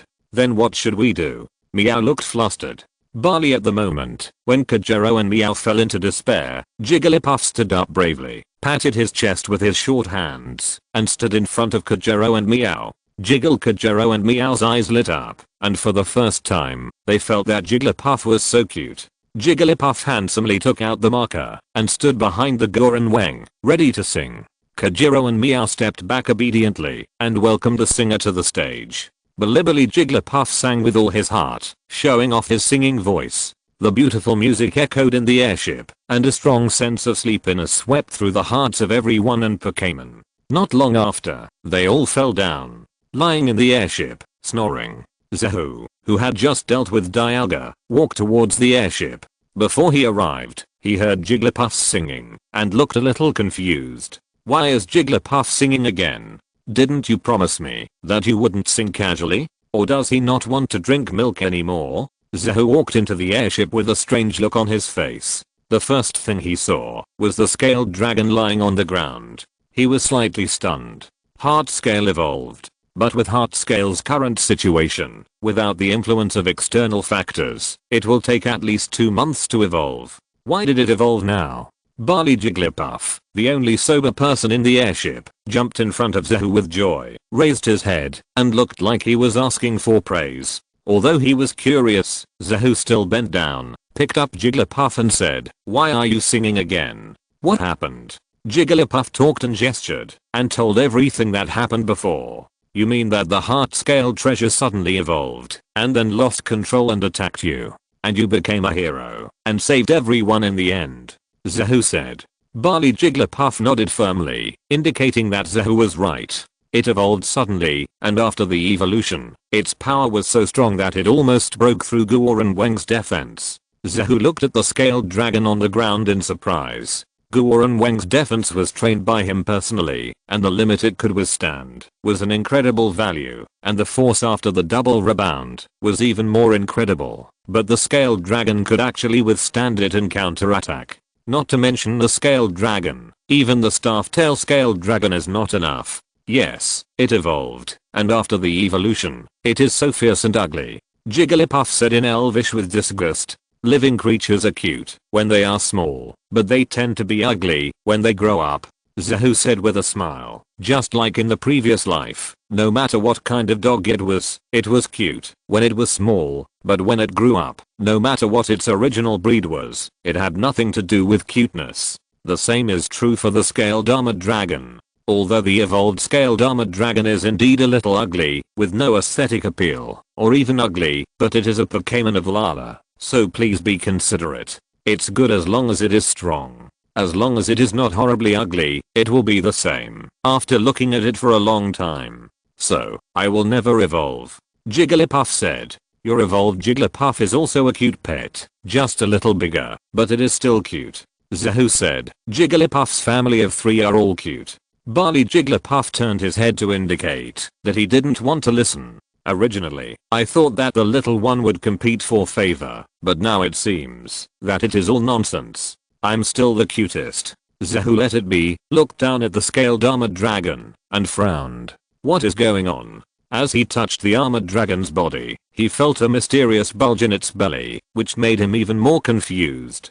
Chapter 462, Life Gem. In the airship treatment room, the scaled dragon was lying on a makeshift platform, with dense wires inserted into its body. There were countless sophisticated machines placed next to it, and the lights flashed from time to time.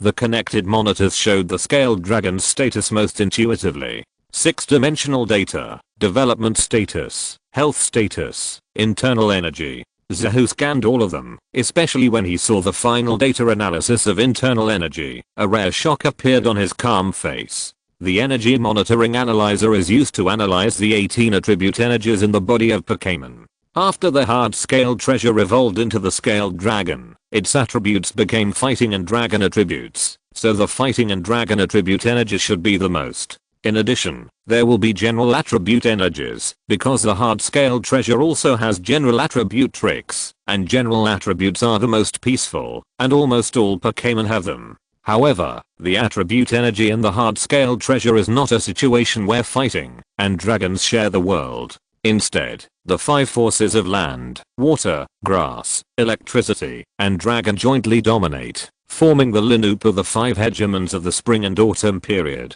Moreover, these 5 forces are all powerful to a terrifying degree. The measured value alone has reached the level of power contained in the 2nd level mythical beast. Moreover, this power is dormant, and the value that Zahu can measure may only be 1% of this power, or even less.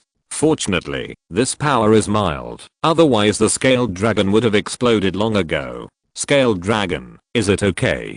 Kona said worriedly. Although the hard-scaled treasure became ugly after evolution, he raised it himself after all, so he didn't mind his child's ugliness. It's okay. Although the things swallowed by the scaled dragon contain terrifying and almost unimaginable power, this power seems to have been controlled and is very mild. There is no harm to the scaled dragon swallowing it. It will only continue to strengthen the scaled dragon from the root. If it develops in this way, it may even go further and become a mythical beast. Zahu said. Let the scaled dragon's physique go further? What exactly is that thing?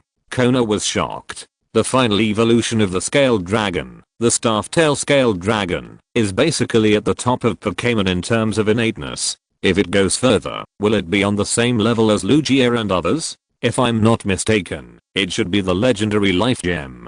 Zahu said. Life Gem? What is that? Kona asked puzzled. The combination of the 5 stone tablets on Arceus' body. This involves an unknown secret. Zahu said. Kona, Kajiro and Meow Meow cooperated very well and temporarily stopped the work at hand. They sat in a row and looked at Zahu, waiting to listen to the story. It happened a long time ago, and the place was a very far away place. Stop, boss, why do you always tell stories like this? A long time ago, and the place is very far away. It sounds so fake. Kajiro said.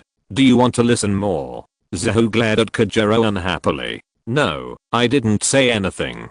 Kajiro shook his head quickly, trying to pretend to be a good student. Zahu snorted proudly before continuing. That's a place called Mitana. One day, there was a sudden meteor shower, but unfortunately this meteor shower did not pass through the sky, leaving a beautiful arc, but landed in Mitana. So at that time, Mitana and even the world were destroyed, and at this time, the legendary god of creation, Arceus, appeared, and single-handedly solved all the meteorites, allowing the world to exist, and the Sinnoh region to continue to develop. But fighting against the meteorites cost Arceus a lot, including the stone slab on which Arceus depended for survival, and he almost died.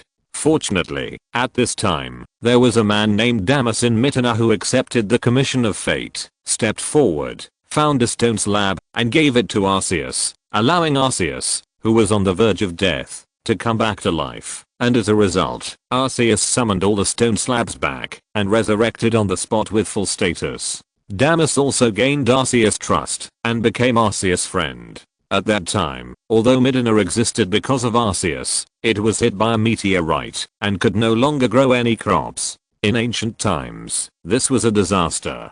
So in order to help Damas, Arceus did not hesitate to lend Damas the stone tablet of his source of life. With the three forces of land, water, and grass as the core, electricity was used to integrate, and dragons were used to strengthen, and finally created the life gem. Meow Meow said. Answering quickly will not only not make you look smart, but will make me want to deduct your salary. Zahu said. Meow Meow lowered his head embarrassedly. Kajiro smirked on the side. If it was lent, why are you here now? Kona asked. You asked the point. It was agreed to borrow at that time, and it was agreed that Arceus would come to retrieve the life gem on the day of the next lunar eclipse. Zahu said. So Damas didn't return it. Kona guessed. That's right.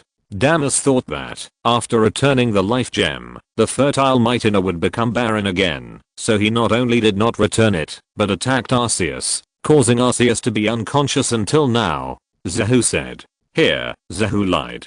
In fact, Damas was really a good man who kept his promise. He intended to return it, but Damas' assistant Chizin thought that returning it would make Mytina barren again, so he controlled Damas and did everything above. However, now everyone knows that Damas deceived Arceus, so Zahu will not pretend to be too prophetic. Anyway, who deceived will not affect the coherence of the story. Let's see whether to vindicate Damas later.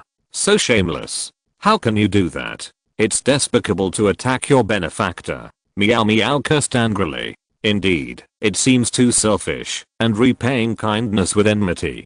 Kona also shook his head dissatisfiedly. It's hard for us to say what happened in the past. However, judging from the current data, the life gem swallowed by the scaly armored dragon is the life gem. Zahu said. In fact, he still had a little doubt in his heart. The life gem was not returned to Arceus. Although Zahu had almost forgotten the exact location, it must be in Mytina. Because in that movie, it never left Mytina from beginning to end. But this thing was taken from Kyrie, that is, in the ruins of Town. Could it be that after so many years, Mytina was renamed Town? Zahu was thoughtful. He thought for a long time, but couldn't figure it out. In the end, he simply gave up.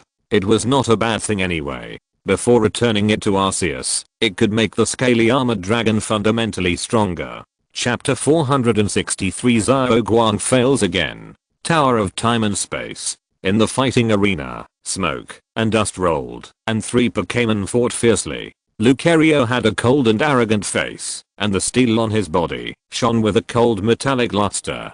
His face was stern, just like a strict devil instructor, looking down on the Parasaurolophus and scaled dragon in front of him. The eyes of the Parasaurolophus and scaled dragon were extremely determined. They didn't even need to communicate with each other. They just started fighting, punched out with iron fists, and spiral energy waves burst out, attacking from both sides. Lucario's face was still indifferent, and there seemed to be some disdain for the Parasaurolophus and scaled dragon in his eyes. When the attack was about to hit, Lucario suddenly jumped up, like a wild wolf, moving between sizes, avoiding the attack of the Parasaurolophus and scaled dragon with an extremely subtle distance, and then hit the Parasaurolophus and scaled dragon with two enhanced punches, knocking back the two Pokémon at the same time, and then continued to provoke. At the window on the second floor, Zahu looked at the performance of the three Pokémon and smiled. Before getting the life gem, Scaled Dragon was already a precious Pokémon that could not be ignored or buried. Now that it has swallowed the life gem by chance, it has also magically resonated with the dragon's late of Arceus in the life gem, making it even more precious. Zahu naturally has more thoughts on it. In terms of dragon type moves, Dragonite and Gyarados are given special training. In terms of fighting moves, Zahu directly called back the only two fighting Pokémon, Parasaurolophus and Lucario, from the Research Institute to cultivate them. At the beginning, Parasaurolophus taught the Absorption Punch to cultivate Scaled Dragon's fighting ability. However, Scaled Dragon absorbed too quickly, and Parasaurolophus already had a rhythm that could not be suppressed, and Parasaurolophus also came to ask for training. So Zahu simply let Lucario fight to alone, and this scene happened. It's almost done. Haste makes waste. Let Scaled Dragon and the others rest. You should also prepare to attend the gorgeous competition this afternoon. Kona came from behind and said, "That's good. Although Scaled Dragon has great potential, it is still young. We can't treat it too badly. We can't force it to grow too fast. And Parasaurolophus can't keep up. We need to slow down." Zahu nodded in agreement and ordered the Pokémon below to stop training. Scaled Dragon collapsed on the ground and didn't want to get up. However, he saw that Lucario and Parasaurolophus next to him still stood up even after the training. They looked alert and didn't relax at all. He was slightly embarrassed and stood up again. Zahu was happy again when he saw this. People are like red when they are around. Lucario is definitely the most suitable Pokémon to be an instructor. Parasaurolophus was trained to be a thorough warrior not long after arriving at the institute. Now Scaled Dragon has also been educated. After temporarily ending the training, Zahu was pulled over by Kona to put on makeup and dress up. Zahu did not participate in this gorgeous competition as a contestant, but as a judge. Because Joey from Bayang Town could not attend this gorgeous competition, Zahu was asked to take over. As for why Miss Joey could not attend the gorgeous competition, it was related to Zahu. Pallet Town has been really troubled these days. First Darkray's warning turned into chaos. A group of people, led by Baron Albert, were beaten up instead of being captured. Then Palkia beat them up, and Dialga made trouble. It was good that Pallet Town was not destroyed. In the original trajectory, Dialga and Palkia listened to the beautiful music of Eurasian at the same time, and then repented together. One restored the space and resolved the crisis, and the other turned back time to revive Darkrai. Miss Joy was not very busy, but here, because of Zahu, everything went astray. Dialga was beaten up and almost lost his way. He wished that Arceus would give him 4 legs to escape. How could he take care of the Pokémon and people in Pallet Town? The responsibility of treating Pokémon naturally fell on Miss Joy. Therefore, Miss Joy naturally had no time to participate in the gorgeous competition. After all, Miss Joy's main job is a Pokémon doctor, and judging the gorgeous contest is just a side job. Then, because of Zahu's amazing strength in the process of saving Bayang Town, Miss Joy asked Zahu to do it. Zahu didn't refuse. Anyway, Xiaoxia, Xiaoguang, and Kajiro were all going to participate in the gorgeous contest, and he had to go, but his identity might be a spectator or a contestant. Now Miss Joy gave a third choice of judges, and Zahu didn't mind. After all, it was Zahu's first time to be a judge of the gorgeous contest, and it felt very interesting. It was a master who liked violent flow, and it was embarrassing to be a judge of the gorgeous contest. Time passed quickly. Soon it was afternoon, and Zahu and the other 2 permanent judges appeared in the judges' seats to watch the Pokémon performance. Then, relying on personal senses and amateur judgment, he gave professional opinions. By the way, steal some masters and learn some gorgeous performances. Xiaoxia and Kajiro went on stage to perform one by one, and Zahu gave appropriate scores. He was very satisfied with the performances of both of them, and at least there was no problem in passing a round of review. Xiaoguang was the last of the 3 to appear, sending out Pachirisu. The light blue electric light flickered, illuminating the entire venue, giving people an extremely dazzling feeling and attracting the attention of many viewers. Zahu frowned. He was busy taking care of Scaled Dragon and arranging the training of Scaled Dragon and others these days, so he didn't watch Xiaoxia and others' gorgeous performances. He didn't expect Xiaoguang's gorgeous performance to be like this. The gorgeousness of the moves was certainly enough, but Pachirisu's figure almost disappeared in the sky full of electric light, and the charm of the Pokémon could not be displayed. If you can't show the charm of your Pokémon yourself, you will fail in the Sinnoh gorgeous competition. Unless there are other peers to set off, Xiaoguang's round will be in jeopardy. Not long after, all the contestants finished their performances, and the final result did not surprise Zahu. Xiaoguang failed to pass the first round again. The result was regrettable, but Zahu had to give a fair evaluation. In the final gorgeous competition, Xiaoxia won the championship and took away the ribbon medal of Bayang Town. Xiaoguang fell into despair again and even began to doubt himself. He was extremely confused about the road ahead. He didn't talk much the whole night, and after dinner, he sat on the balcony in a daze.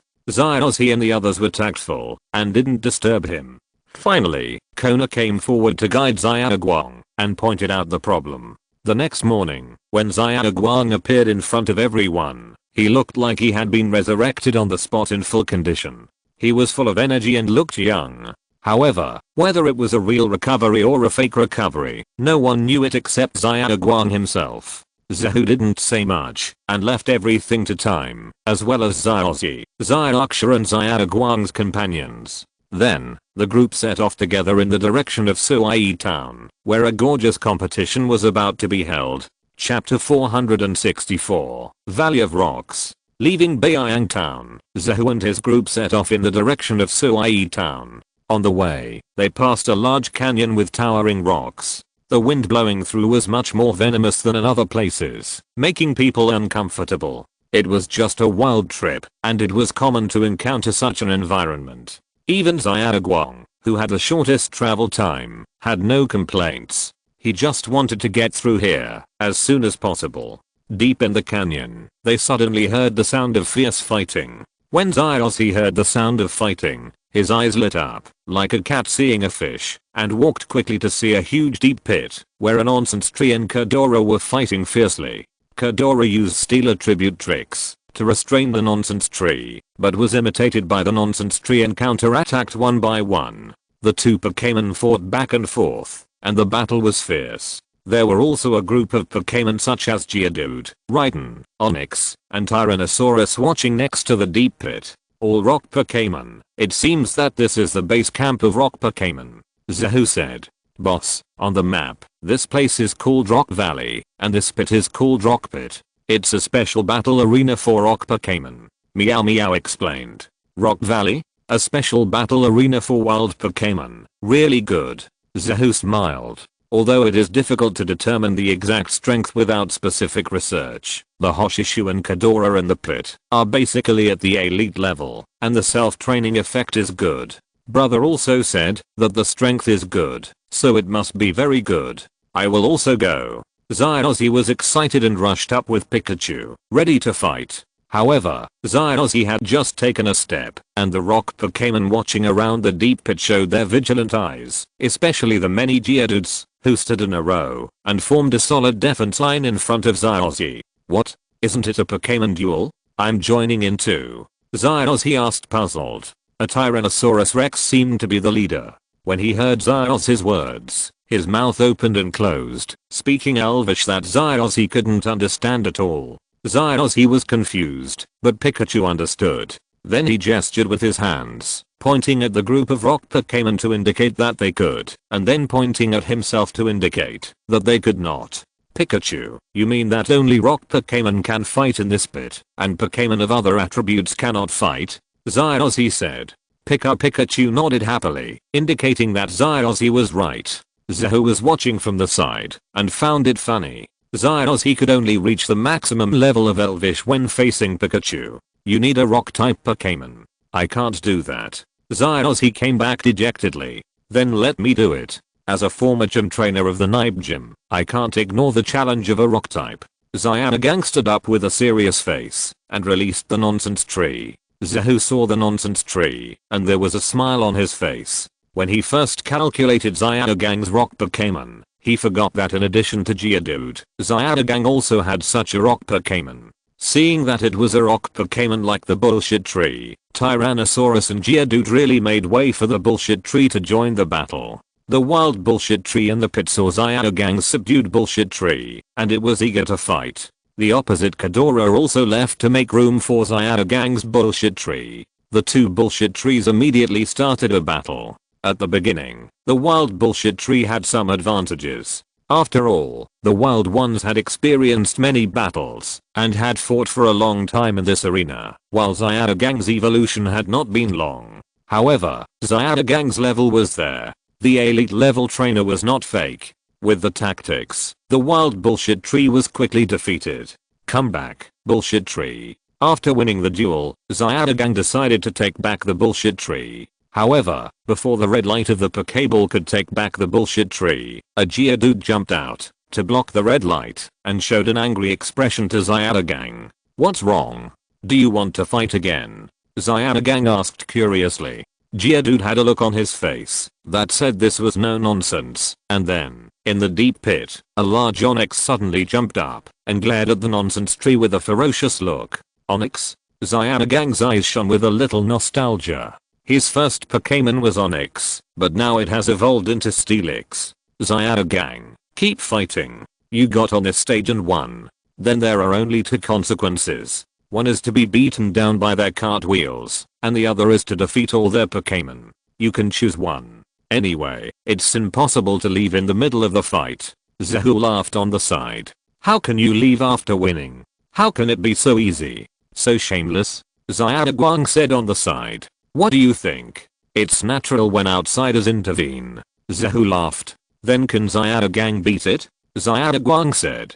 Of course, no. Zahu said. Cyanogang's nonsense tree is okay, but it's just okay. There are several Pokémon here that are not weaker than the nonsense tree. It may not win in a one-on-one, let alone a cartwheel battle. The development of the following battle did not go beyond Zahu's expectations. Cyanogang's nonsense tree was quickly defeated.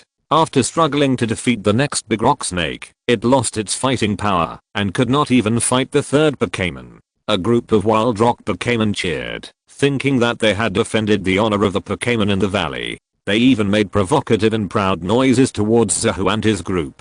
Zahu could not help but raise his eyebrows. He was so proud of winning the game. What a bad temper I have. I just happen to have rock type 1. With a thought, Zahu swung the Pokeball and released Bangara. As soon as Bangara came out of the Pokeball, it looked down at the group of rock Pokémon in front of it and let out a majestic roar. All the rock Pokémon in the rock valley showed a trace of fear, as if a minister saw the king. After a while, they seemed to react to something and showed provocative expressions to Bangara. Bangala was originally a cruel Pokémon, and because he had the worst bond with Zahu, he was the least influenced by Zahu. He never changed his violent side. When he saw a group of Pokémon that were not as strong as him dared to provoke him, he was immediately furious. If Zahu had not given the order, he would have to demolish this group of rock Pokémon. Bangala, do whatever you want. You are not allowed to maim or kill them. You can do whatever you want with the rest. Zahu said. With Zahu's instruction, Bangala roared, and terrifying power rolled out. Countless sharp stone pillars on the ground protruded out of thin air, and a row of small fist stones in the front all flew into the sky, beating the Pokémon in the rock valley into a mess. Then, Bangala attacked indiscriminately with another evil wave. A group of rock Pokémon, the weak ones directly lost their combat ability, and the strong ones barely survived. They were all irritable, and glared at Bangala, as if they wanted an explanation. Bangala ignored him, and stared at all the rock Pokémon with an arrogant and ferocious face. I'm going to beat you all. A bunch of scum. Come together. Chapter 465. The Tyrant's War. Are you sure it's the right order to let Bangala do it on his own? Kona couldn't help asking. He should be able to hold it. Zahu smiled awkwardly. He didn't give orders purely because the best of these wild Pokémon were only elites. Bangala was a quasi-king, and with his natural ability to control the terrain, he could simply crush them. His orders were completely redundant, so he planned to let Bangala fight them one by one. But he really didn't expect Bangala to be so violent. He challenged all of them. Although none of these Pokémon could compare to Bangala, a single fight and a group fight were two different things. Who knows how many rock Pokémon there are here? Moreover, Pokémon basically abide by the law of the jungle when they survive in the wild. When there are enough Pokémon, a powerful leader will definitely be born, just like when Steelix was in the Valley of Steel. Bangala was so aggressive, the leader of the Valley of Rocks probably couldn't help it. Just as a thought fell, a fierce roar came from the depths of the canyon.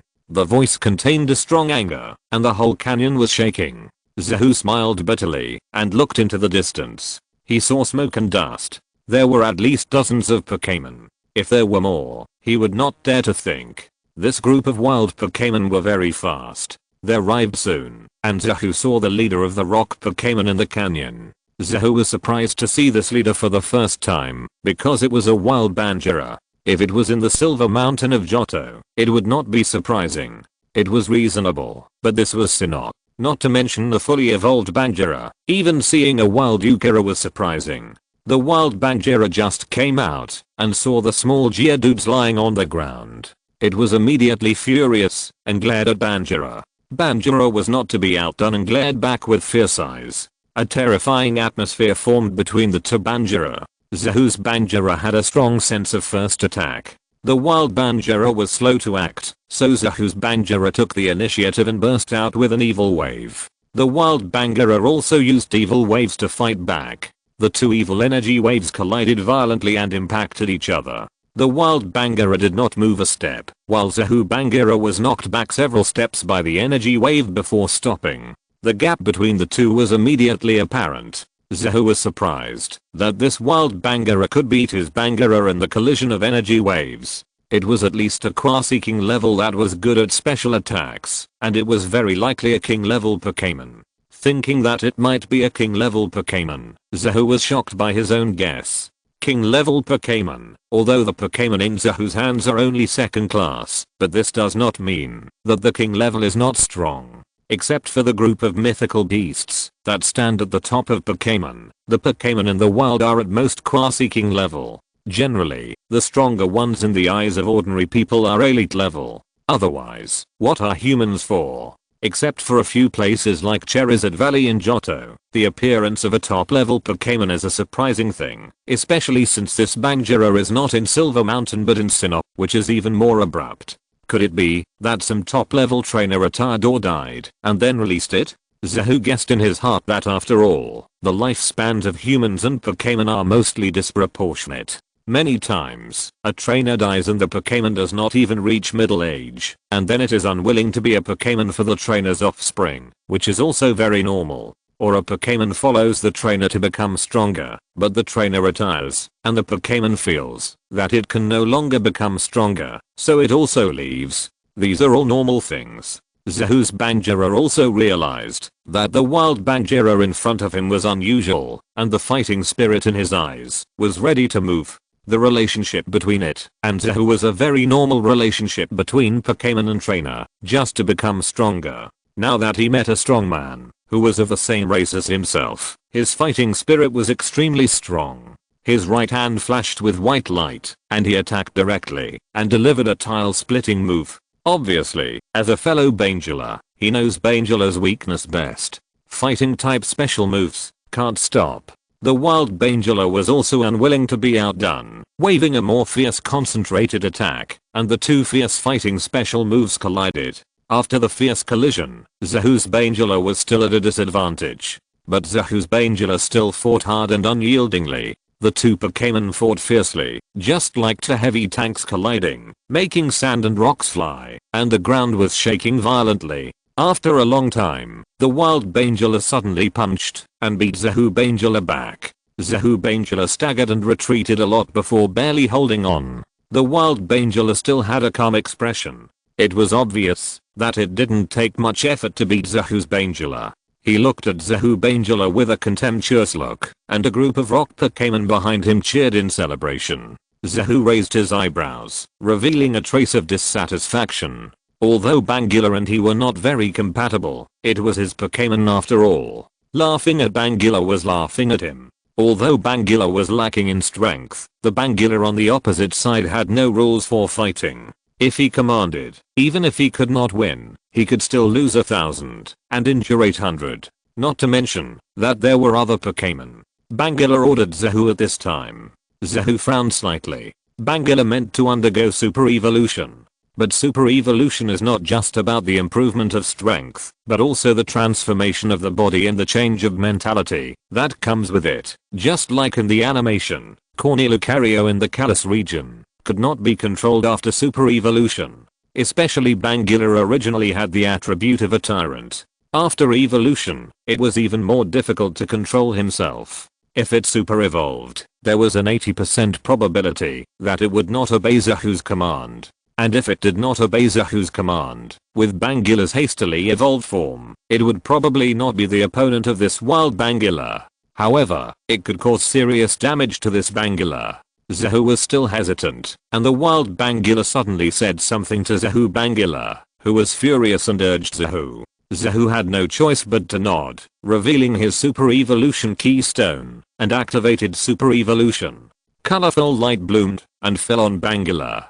In the light, Bangula's body changed drastically, his back split open, and 6 irregular spikes formed on both sides of the body. The spikes on the top of his head turned into a vertical longhorn. Compared with his appearance before super evolution, he looked even wilder and more violent. He stared at the wild Bangula with his eyes full of murderous intent. Without Zahu giving any orders, Bangula attacked automatically and strode towards the wild Bangula, shaking the ground in the valley. He instinctively burst out with the ability to control the terrain. If you're listening to this novel on a channel other than Fanfic World, it means they downloaded and uploaded it without effort. We cordially invite you to visit our channel, Mundo Fanfic Novelos. There you'll find the original version of this story and you can explore many other novels of various genres. We're waiting for you to immerse yourself in a world of incredible novels. Chapter 466, Kill Monsters. Brother, what did the wild Bangura say just now?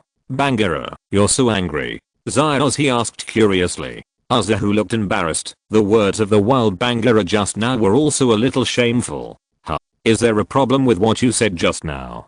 Kona also became curious, but she didn't ask Zahu. There is a translator here. Turned to look at Meowth and said, Meowth, translate. Oh. Actually, it's nothing. It's just that the wild Bangura wants Bangura to be her husband. Meow. Meowth said. Ah. Husband? This Bangura is a girl. Zyarksha looked at the Bangura fighting wildly in front of her with a shocked face and said in disbelief, girls are so fierce too. Yes, just like Zyarksha. Zyos, he said smoothly. Huh. Zyarksha's gentle eyes suddenly turned fierce, staring at Zyos. If you can't speak, don't say it. Zyos, he shrank his head and said he would not speak. No wonder Bangura is so angry. But this request, it seems that this is not the first time I have heard it. Kona said. Yes, in Amber City, the Queen Bee made the same request to Mew, and was even willing to trade the honey of Amber City. Now the one in Rock Valley has made the same request. Is it a feature of SYNOPSIS? Zahu shrugged. He didn't know if all the wild Pokémon leaders in Sinnoh were like this. A Queen Bee was like this, and so was a Bangura. Are all the wild Pokémon leaders in Sinnoh so hungry? But now, it shouldn't be the time to deal with such things. Brother Zahu, Bangura should be out of control. Aren't you going to stop it? Zyarguang looked at the Bangura who was rushing around in front of him, without any rules, and just wanted to destroy and destroy. I want to stop it too, but now the super evolved Bangura doesn't listen to me.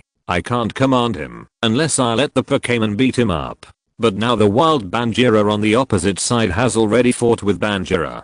Since this is the case, just vent it out. Although it's out of control, Bangura is really strong now. Zahu said. So, brother, you can't control the evolved Bangura, just like I can't control the flaming Infernape.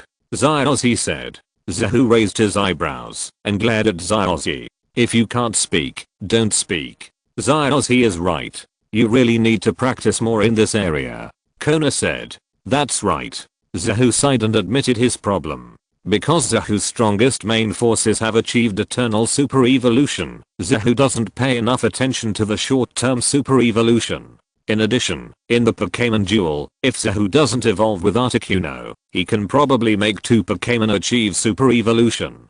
But Zahu has a lot of Pokémon that can super evolve, not counting Latius, who is now teasing his sister in Zahu's research institute. There are also Lucario, Jenga, Salamander, Steelix, and if Metallica evolves into Metagross, there will be one more. So it's hard for Bangura to get the super evolution quota. Especially after all the other Pokémon super evolved, they can maintain tacit understanding with Zahu. Even Steelix, who joined the team later than Bangula, is the same. Who made Steelix's personality gentler than Bangula. So in this case, Zahu's attention to Bangula is inevitably insufficient. Especially when Hardscale joined the team, it was a baby, and Zahu was a father, so he was more concerned. It is also human nature. 10 fingers are different in length.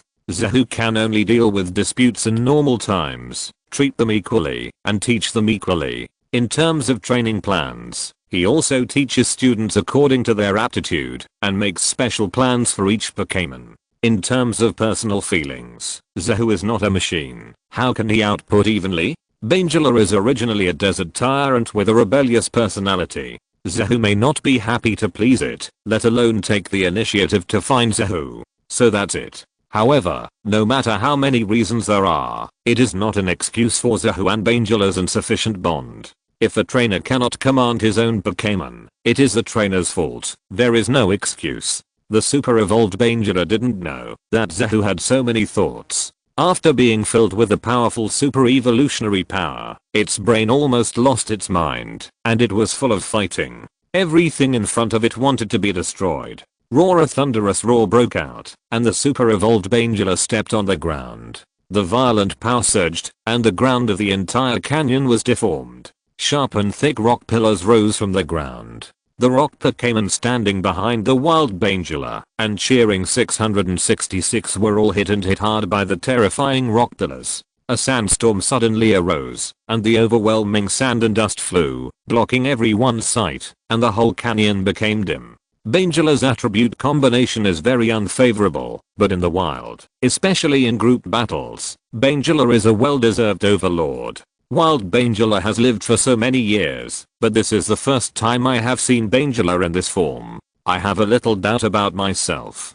Can I evolve like this? Why didn't my previous trainer let me evolve? The wild Bangera was still lost in thought when the super evolved Bangera rushed over and smashed it with a fierce tile-splitting blow. The wild Bangera fought back and wanted to use a concentrated attack, but now it was different from before. Bangera directly interrupted the energy gathering and smashed it on the wild Bangera.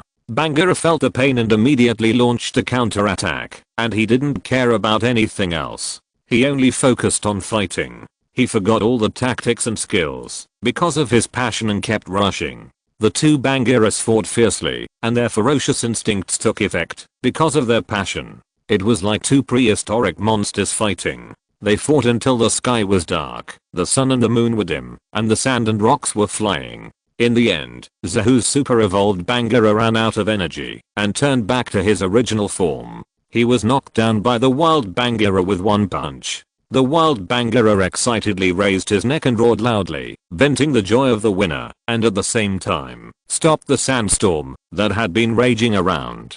Then he looked at the fallen Bangela with a strange and subtle smile. At that moment, Zahu seemed to see these words on Bangela's face.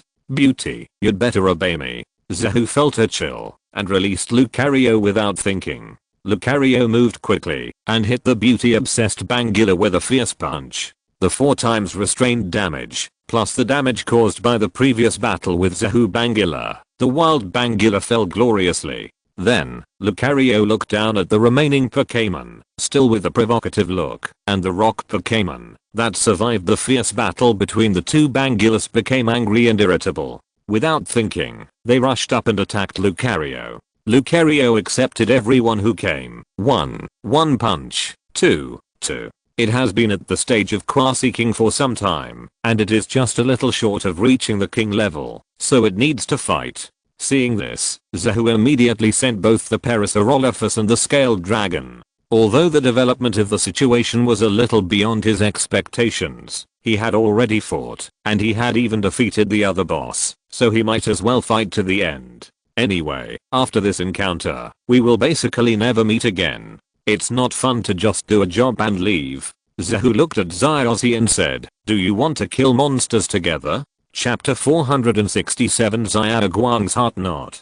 After passing through the Valley of Rocks, leaving a deep nightmare for a group of rock Pokémon, Zahu and his party went straight to Random Town. A town with a very random name and an even more random origin. Originally there was nothing, but because of the increasing number of tourists, more and more people gathered, and finally it developed into a town. What can be called special is the only ruins in the town, random ruins. Of course, because of the upcoming gorgeous competition, it also attracted a lot of people. However, Zahu looked over and didn't seem to see any masters.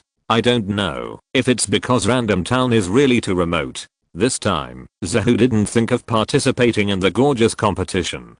Because Random Ruins is more interesting, he wanted to explore here early in the morning, so he said to Zyozzy and the others, and went to Random Ruins alone to study. When you walk to the entrance of random ruins, the first thing you see is the two stone sculptures placed at the entrance of the ruins. The one on the left is Dialga, and the one on the right is Palkia. It was an expected construction. After all, the ruins of randomness were ruins dedicated to Dialga and Palkia. If others saw it, they might be very interested, but for Zahu, who had seen the real Dialga and Palkia, it was really nothing new. He glanced at the words under the stone sculpture of Dialga on the left. All life will meet other life and produce something. Zahu showed an expression of disbelief. This sentence is full of philosophy, but it only seems particularly profound in certain cases. In most cases, it is meaningless. Suddenly, he heard a commotion behind him. Zahu turned around curiously and saw Xiaoguang and Pokemon coming out.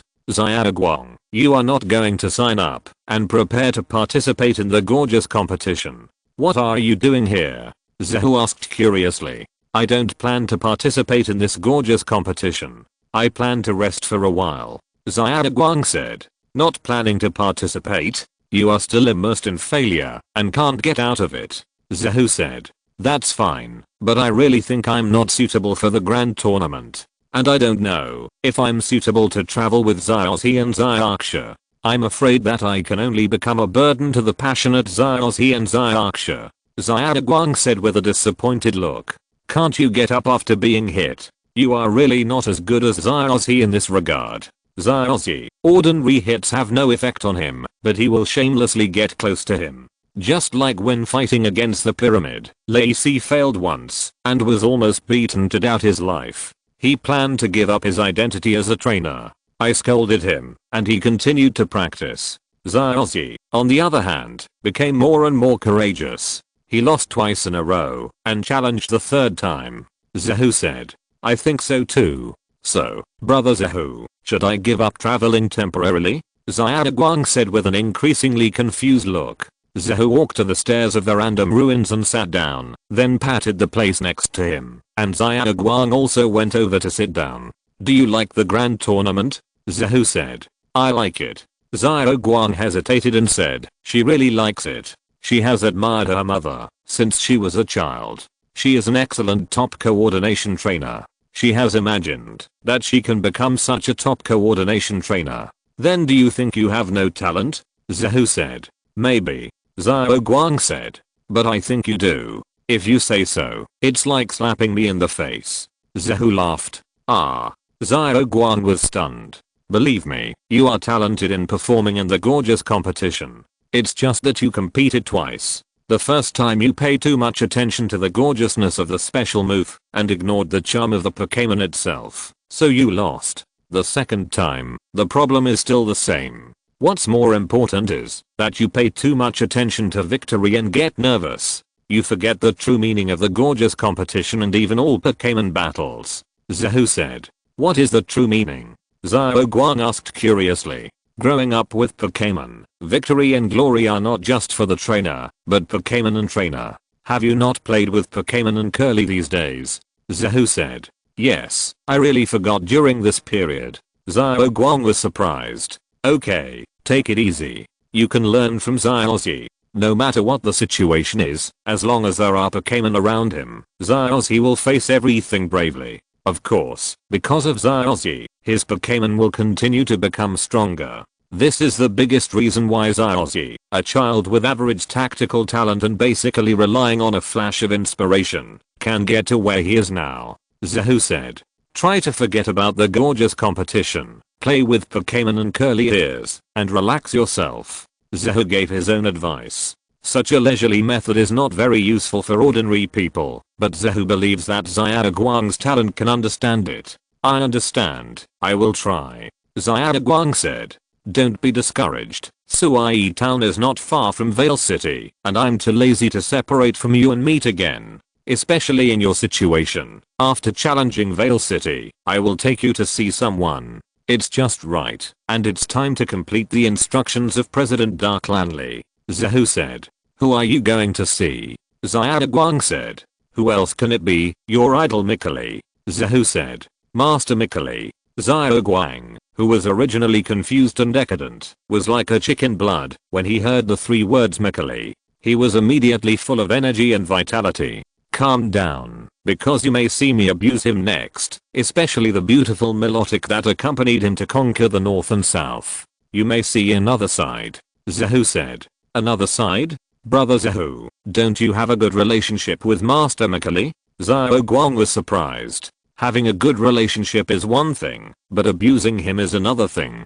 Zahu said, this is the information that Dago conveyed to him in his busy schedule. Letting Dago reveal the news from his favorite stone digging business is extraordinary. How can Zahu live up to Dago's efforts? At least, before tricking Dago back, Mikali must be the champion. Okay, since you are not preparing, then be my assistant today and accompany me to study this random ruins. Zahu said. Okay, brother Zahu. Xiao Guang said quickly. Zahu smiled slightly and led Xiao Guang deeper into the ruins. They walked to the innermost secret room and looked at the unknown totem next to them with a thoughtful expression.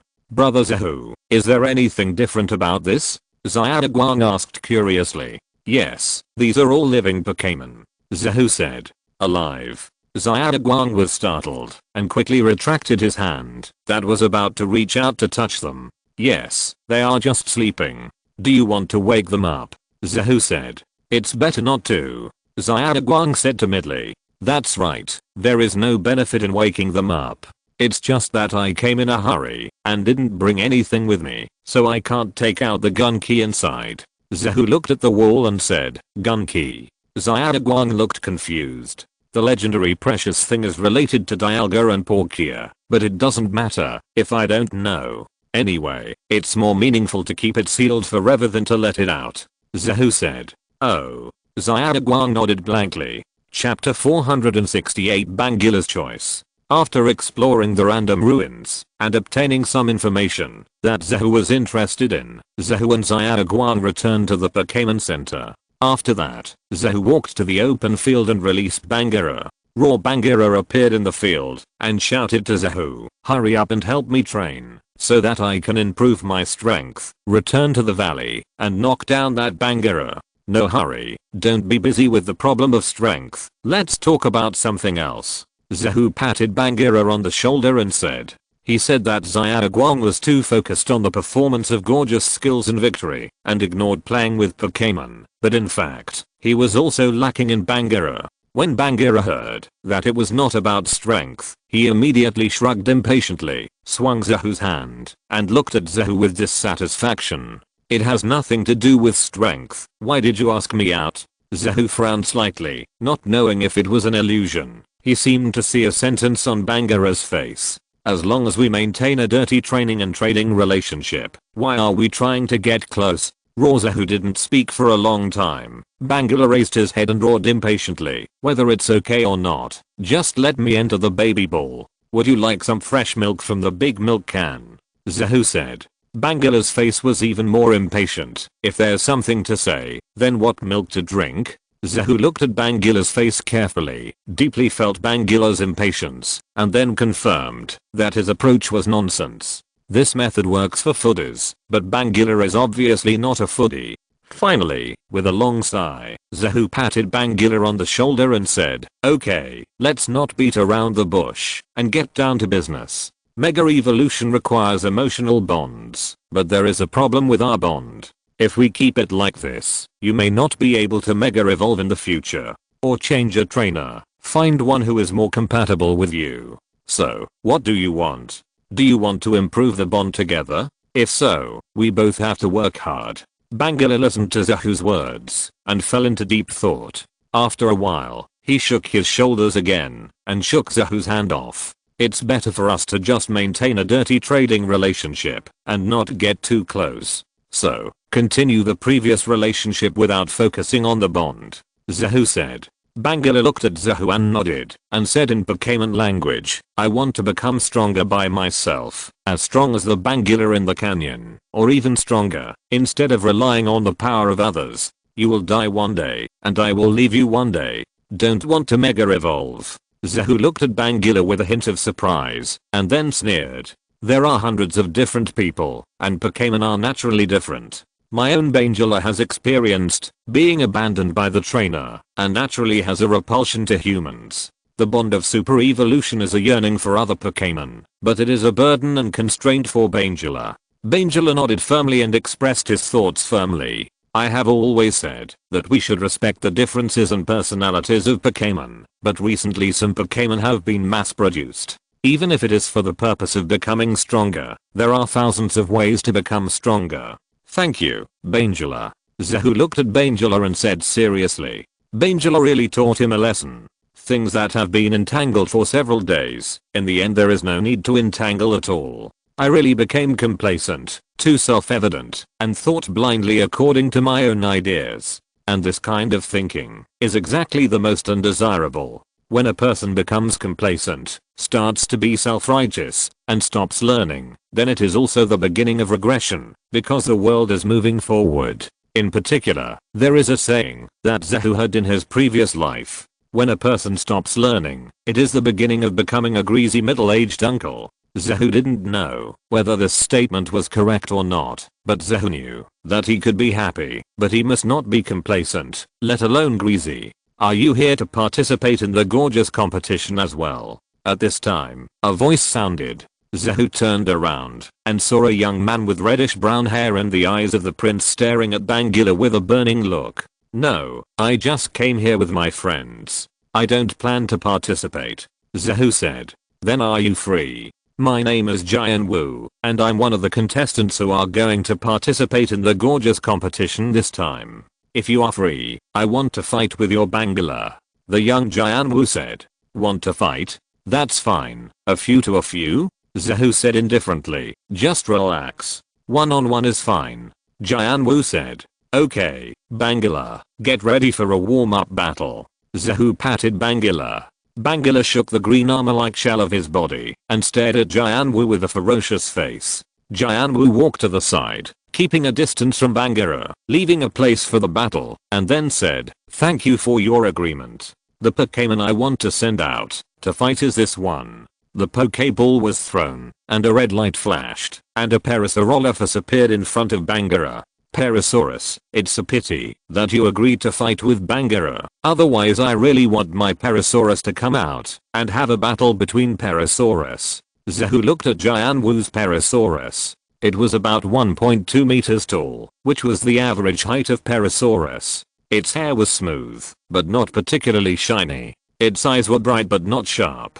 Overall, it was a very standard Parasaurus. Its strength should be one of the 2 levels of ordinary or elite. Sorry, I know your Bangela looks very strong, so I want to use the advantage of its attributes to train my Parasaurus. Jianwu said. It's okay, you attack first. Zahu said. Okay, Parasaurolophus, Sonic Punch. Jianwu didn't have the slightest intention of refusing, and directly agreed. Parasaurolophus' right fist flashed with a white light, and he quickly hit Bangela. Not bad, it's above the ordinary level, barely elite. Zahu made a judgment in his mind, and then said, Bangela, evil wave. Bangela quickly opened his mouth, and purple-black energy waves flashed in his mouth. At the moment, when Parasaurolophus' fist was about to reach, Bangela fired an evil wave, hitting the fist of Parasaurolophus, hitting Parasaurolophus, knocking Parasaurolophus away, and falling to the ground. Parasaurolophus, are you okay? Jianwu said anxiously. He didn't expect Bangela's reaction to be so fast that even the Sonic Punch couldn't hit him. Dowly Parasaurolophus quickly stood up and shouted, indicating that he was fine. Okay, next, use paralysis powder. Jianwu said. The paws of the Parasaurolophus hat on the top of Parasaurolophus' head immediately emitted large pieces of yellow powder, flying towards Parasaurolophus. Bangela, sandstorm. Zahu said. A huge sandstorm immediately formed around Bangela's body, and the sand was blowing all over the sky. The paralysis powder of the Parasaurolophus was completely useless in the sandstorm. Ineffective again. Jianwu couldn't help but look more anxious after 2 consecutive attacks. Is this all your fighting tricks? Do you have any others? Use them all, otherwise I will attack. Zahu said. It's not over yet, Parasaurolophus. Use the energy ball. Jianwu said. Upon hearing this, Parasaurolophus held a gleaming energy ball in his hands and quickly smashed towards Bangela. Not bad for the gorgeousness, worthy of participating in the gorgeous competition. but it's a pity that the speed is not enough. Bangala, turn around and attack, end. Zahu said. Bangala's eyes turned fierce, and his tank-like body suddenly accelerated, avoiding the energy ball of Parasaurolophus, and then violently slammed into Parasaurolophus' body. Parasaurolophus was knocked straight out, and fell on the wall in the distance, drooping his head, revealing a pair of background eyes. Parasol. Kengo ran over anxiously, looking at the parasol, that had completely lost its ability to fight, with a look of heartache. With a completely superior attribute, it was actually crushed. Taking out the Pokeball, to take back the parasol, Kengo looked at Zahu with a look of disappointment and said, your Bangala actually knows a flying type trick. Bangala is too disadvantaged in terms of attributes, so it naturally needs to be overcome. Zahu said. The attributes of Rock and Evil are really restrained, especially by the fourfold restraint of the fighting attribute, so Zahu will naturally do his best to teach it, if it can learn a flying type trick. The disadvantage of attributes, using tricks to overcome it, is my shortcoming. Kengo nodded as if he had understood something. Of course, Brother Zahu is the former Hone champion. How can you beat Brother Zahu? Xiaoguang's voice sounded on the side. Huh? Liangguang, why are you here? Kengo said in surprise. Don't call me Liangguang, my name is Xiaoguang. Xiaoguang loudly retorted to express his dissatisfaction, and then said, because Brother Zahu is Xiao's brother, I'm traveling with Brother Zahu now. After explaining to Jianwu, looking at Zahu's slightly puzzled eyes, Xiaoguang introduced, Brother Zahu, Jianwu and I are both from Shuangai Town, and he is also my kindergarten classmate. Oh, childhood sweethearts. Zahu smiled. He had such an impression that there was a childhood sweetheart who liked Xiaoguang, but it was a long time, and he didn't remember the name of Pasabie very well. After a few more pleasantries with Jianwu, they were not familiar with each other, so Zahu left, let Xiaoguang and Jianwu chat, and then found a place to start training Banjira. Although he defeated the Parasaurolophus with one move just now, in fact, there is really nothing to be proud of. After all, the Parasaurolophus has the dual attributes of grass and fighting, and is restrained by the flying system 4 times. Jianwu's Parasaurolophus is not particularly outstanding. It is completely reasonable to be defeated with one move. It would be abnormal if he could resist. Moreover, Bangala's speed of using the spinning attack just now was too slow, which meant that he was bullying the Parasaurolophus. Otherwise he would not be able to dodge the energy ball just now, let alone attack the Parasaurolophus. Of course, it is a bit difficult for Bangala, a rock like evil, to learn the flying type trick. It is already very good that he can learn it. Zahu can't blame him too much, and can only think of more ways to train and improve. Chapter 469 Scorpio Group. The gorgeous contest was casual, and because there were no masters, it was similar to usual. Among the top 4, Zahu knew 3 of them. One was Xiaoxia, one was Xiaojiro, and one was Jianwu, whom he had just met. Then Xiaoxia eliminated Jianwu, and Xiaojiro eliminated Pasabie, and the 2 of them competed in the final again. In the end, Xiaojiro won by a narrow margin. Zahu and his group continued to travel to Vale City, passing through a busy town. They were preparing to take a break at the Pokémon Center, when they suddenly felt the sky darken, and a large group of unidentified creatures flew overhead. Zahu looked up curiously, and found that it was a Scorpio King with a large group of Scorpios gliding in the sky. He said curiously, it's really strange. The gathering place of Pokémon like Scorpio should be the forest. How can they appear in large numbers in the town? There is no food or habitat suitable for them here. Just as he was curious, he suddenly felt a black shadow getting closer and closer. Before he could react, he saw a Scorpio sliding down from the sky and falling on his face unexpectedly. He couldn't bear it and fell to the ground. The fallen Scorpio was panicked and stood up in a hurry.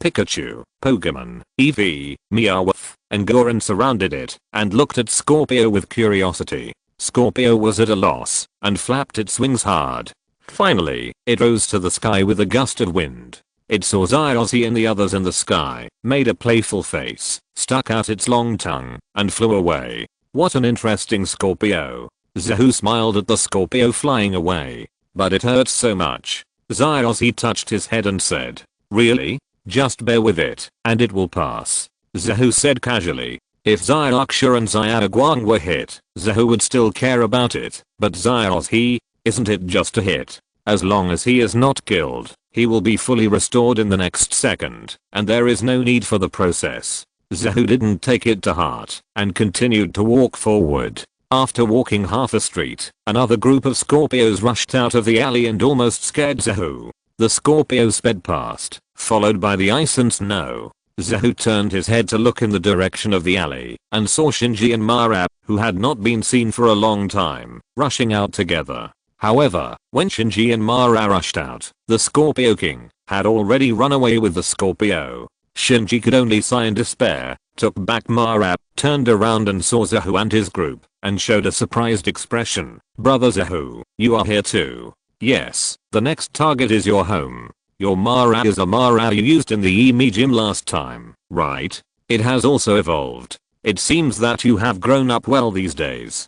Zahu said. Not bad, but compared with Brother Zahu, it is still far behind. Shinji said. So you wanted to subdue the Scorpio King just now? Zahu said. Yes, I heard that there is a very strong Scorpio King here, and it has attracted nearby Scorpios to gather here, so I came here to subdue it. Shinji said. These Scorpios are not naturally grouped together, but because of the reason why the Scorpio King came here? Why is the Scorpio King here? Zahu said. It was really strange that the Scorpio tribe appeared in the town. I don't know. Shinji said. You didn't come here specifically for the Scorpio King. Why don't you know?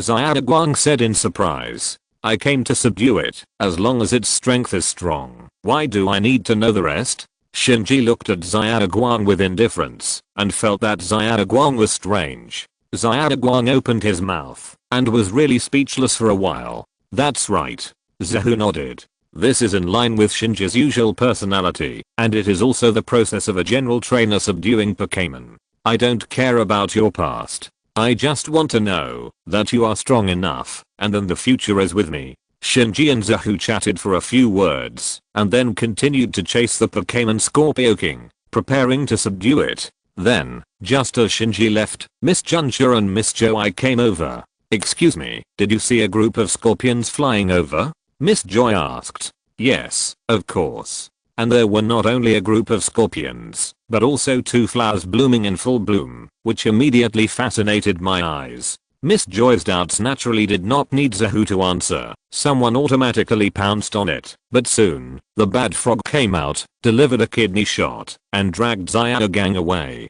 Yes, just now. But can I ask, what happened? Why did the Scorpio King come here? The habitat of the Scorpio King should not be in the town. Zahu said. Under normal circumstances, there is basically nothing in the city that is slightly bigger that Miss Joy and Miss Junsha don't know. It's best to ask them if there is something. This is because of a storm a few months ago. The wind was so strong that the Scorpio King couldn't resist it and flew over. Miss Joy said. Didn't the Scorpio King try to fly back by himself? Xiaoguang said. Of course it tried, but it didn't fly back because the wind between the tall buildings in the city was too fast and chaotic. And because of the unique ability of the Scorpio King, there are more and more Scorpios here. Then, as the number of them increased, everyone had a problem with food. At first, they ate the fruits of the trees in the town, but the fruits were soon eaten up, so they began to target human food, and now they have caused a lot of turmoil in the city. Miss Joy said. I see, then we must guide the Scorpio to the right place with the right wind direction. Kona said. Yes, we have been trying this these days, but the Scorpio King is too smart, and we have failed several times. Miss Joy said. In that case, leave it to me. Zahu said. Leave it to you? Miss Junsha and Miss Joy looked at Zahu with a hint of suspicion. Zahu didn't say much nonsense, and directly took out Lugia's Pokeball and released it. If you want a strong wind, Lugia can fully satisfy your wishes. It doesn't matter how big you want it. Lugia. Miss Junsha and Miss Joy were both stunned, looking at Zahu in amazement, wondering where this great god came from. Leave the matter to me, but have you determined the direction of the woods to go to? Zahu said. It has been determined. It is here. Miss Joy handed the laptop in her hand to Zahu. After Zahu carefully looked at the information on the laptop, He called Lugia and then flew in the direction of Scorpio. Xiaoluo, there is no need to fly too fast. Give Shinji some time to catch the Scorpio King, Zahu said. If it was a wild group at the beginning, Zahu would stop Shinji from catching it, fearing that something might go wrong. But since they had been together for a short time, Zahu didn't care. Let Shinji catch it first. It was almost the same.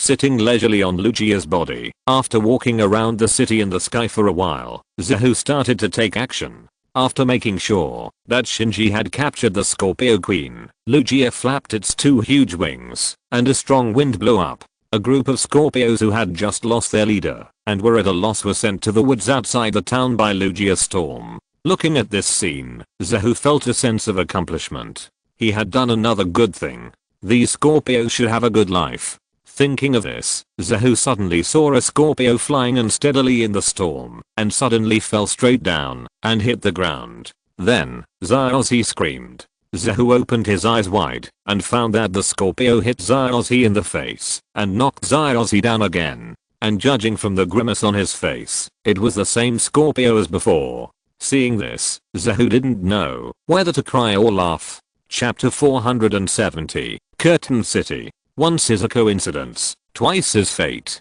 It hit Xiaozi's face twice in a row. This is a perfect match made in heaven. So there was no big suspense, and the flustered little Scorpio was successfully conquered by Xiaozi. The group continued to travel, and after walking for a few more days, they finally came to the woods next to Vale City. Vale City was already in sight. Xiaozi couldn't help but get excited. Anything related to fighting would quickly ignite Xiaozi, and he happily shouted in the direction of Vale City, "Gym badge, here I come." Zahu slapped Xiaozi's head in annoyance and said, "Why are you shouting? We are here. Let's talk about it after the fight." Oh. Xiaozi smiled embarrassedly. What kind of trainers are the gym trainers in Vale City? What kind of Pokémon are they good at? Xiaoxia asked curiously. The gym trainer in Vale City is a fighting girl named Ali, who is about the same age as you. She is a famous talented fighting girl in Vale City. However, she has not been a gym trainer for long.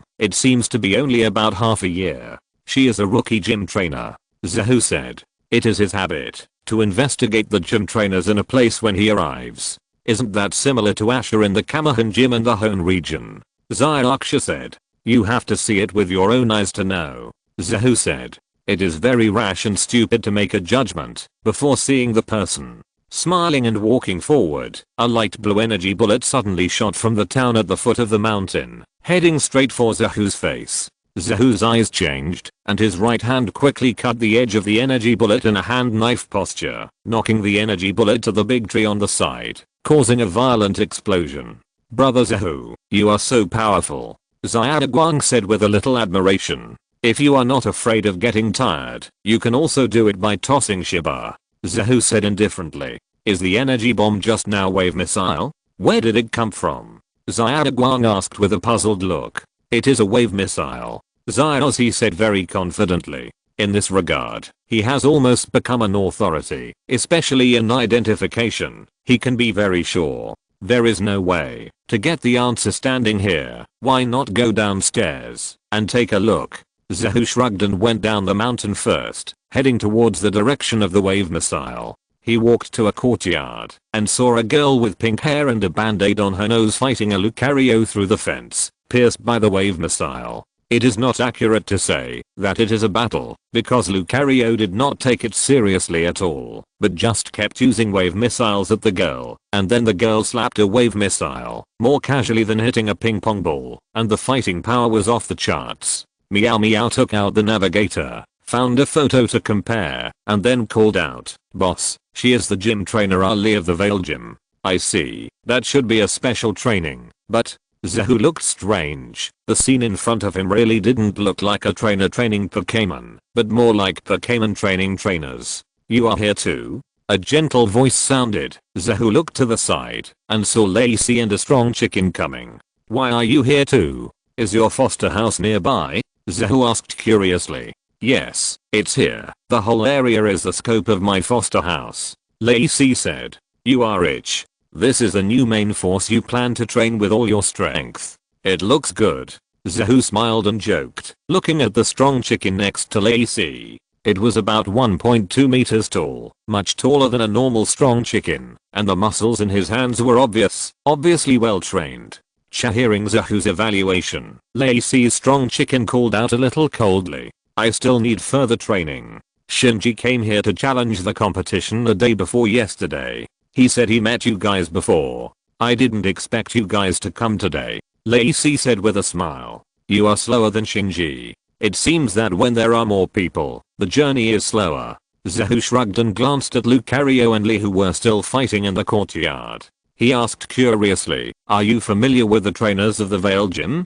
Do you know what's going on? It's because of Shinji's challenge the day before yesterday." When it comes to this matter, Lacey's face showed a bit of helplessness. "Shinji's challenge? Shinji won't make fun of you again, right?" Zahu said. He temporarily became the inspector of the Pia Gym because Shinji made fun of him every day when he challenged the gym competition in Kanto. He made several gym trainers not want to continue to work. Lacey spread his hands and tacitly agreed with Zahu's words. "This guy's temper is really hard to change. What's going on?" Zahu said. "Shinji first sent out the Crowhead, which had a very favorable attribute, and used flying attacks to easily defeat Ali's Masana and Guri. When Ali sent out the Ace Lucario, he also sent out the Duck-billed Charmeleon, which had a favorable attribute, and defeated it with the Fire Vortex and Fire Fist," Lacey said.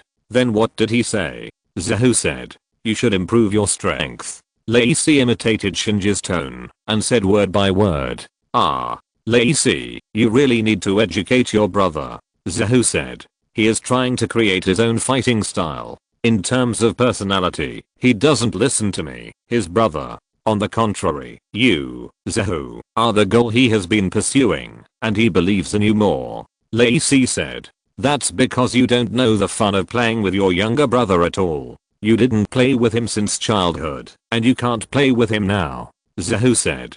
"Play since childhood?" Xiaogang, Xiaoxia, and Xiaoguang all looked at Xiaozi with a hint of pity in their eyes. "Poor kid. Huh? What are you doing?" Xiaozi looked confused. Xiaogang and the other two smiled kindly at the same time. Lacey seemed to be thinking about something, and it was unknown whether he was regretting not playing with his younger brother earlier, and now he couldn't play with him. "So, Lee doesn't want to be a gym trainer anymore?" Zahu said back to the point. Yes, Lee felt that she was not suitable to be a gym trainer anymore, and wanted to give up. "Even if I persuaded her, it was useless. Then Lee's best partner Lucario didn't allow it, and the current situation happened. So you may have to go for nothing this time," Lacey said. "Go for nothing?" Zahu raised his eyebrows slightly. There was a problem with the gym trainer, which resulted in the game not being able to proceed. This is indeed a big problem for others, but not for Zahu, because he has experts who can deal with this kind of problem. "Xiaozi." Zahu glanced over and said, "The important task of the country is handed over to you." Xiaozi was a little confused again, but Xiaoguang suddenly walked out resolutely and caught up with the running Lee, as if he was going to give her psychological counseling. Zahu nodded slightly. The problem should be solved. There is no gym trainer that Xiaozi cannot solve. If there is, Xiaoguang will come. "Okay, let Xiaoguang solve the problem. Let's talk and clean up the room. We should stay at your house today," Zahu said. "So casual, you don't ask my opinion. Are you not afraid that I will refuse?" Lacey said. "When you asked me to take care of Shinji, you didn't ask my opinion. And, it's as if you have never lived in my house," Zahu said with disdain, and went directly through the gap. Chapter 471, Competition with Lacey. "These are the gym badges from the Unova region and the Kalos region, right?"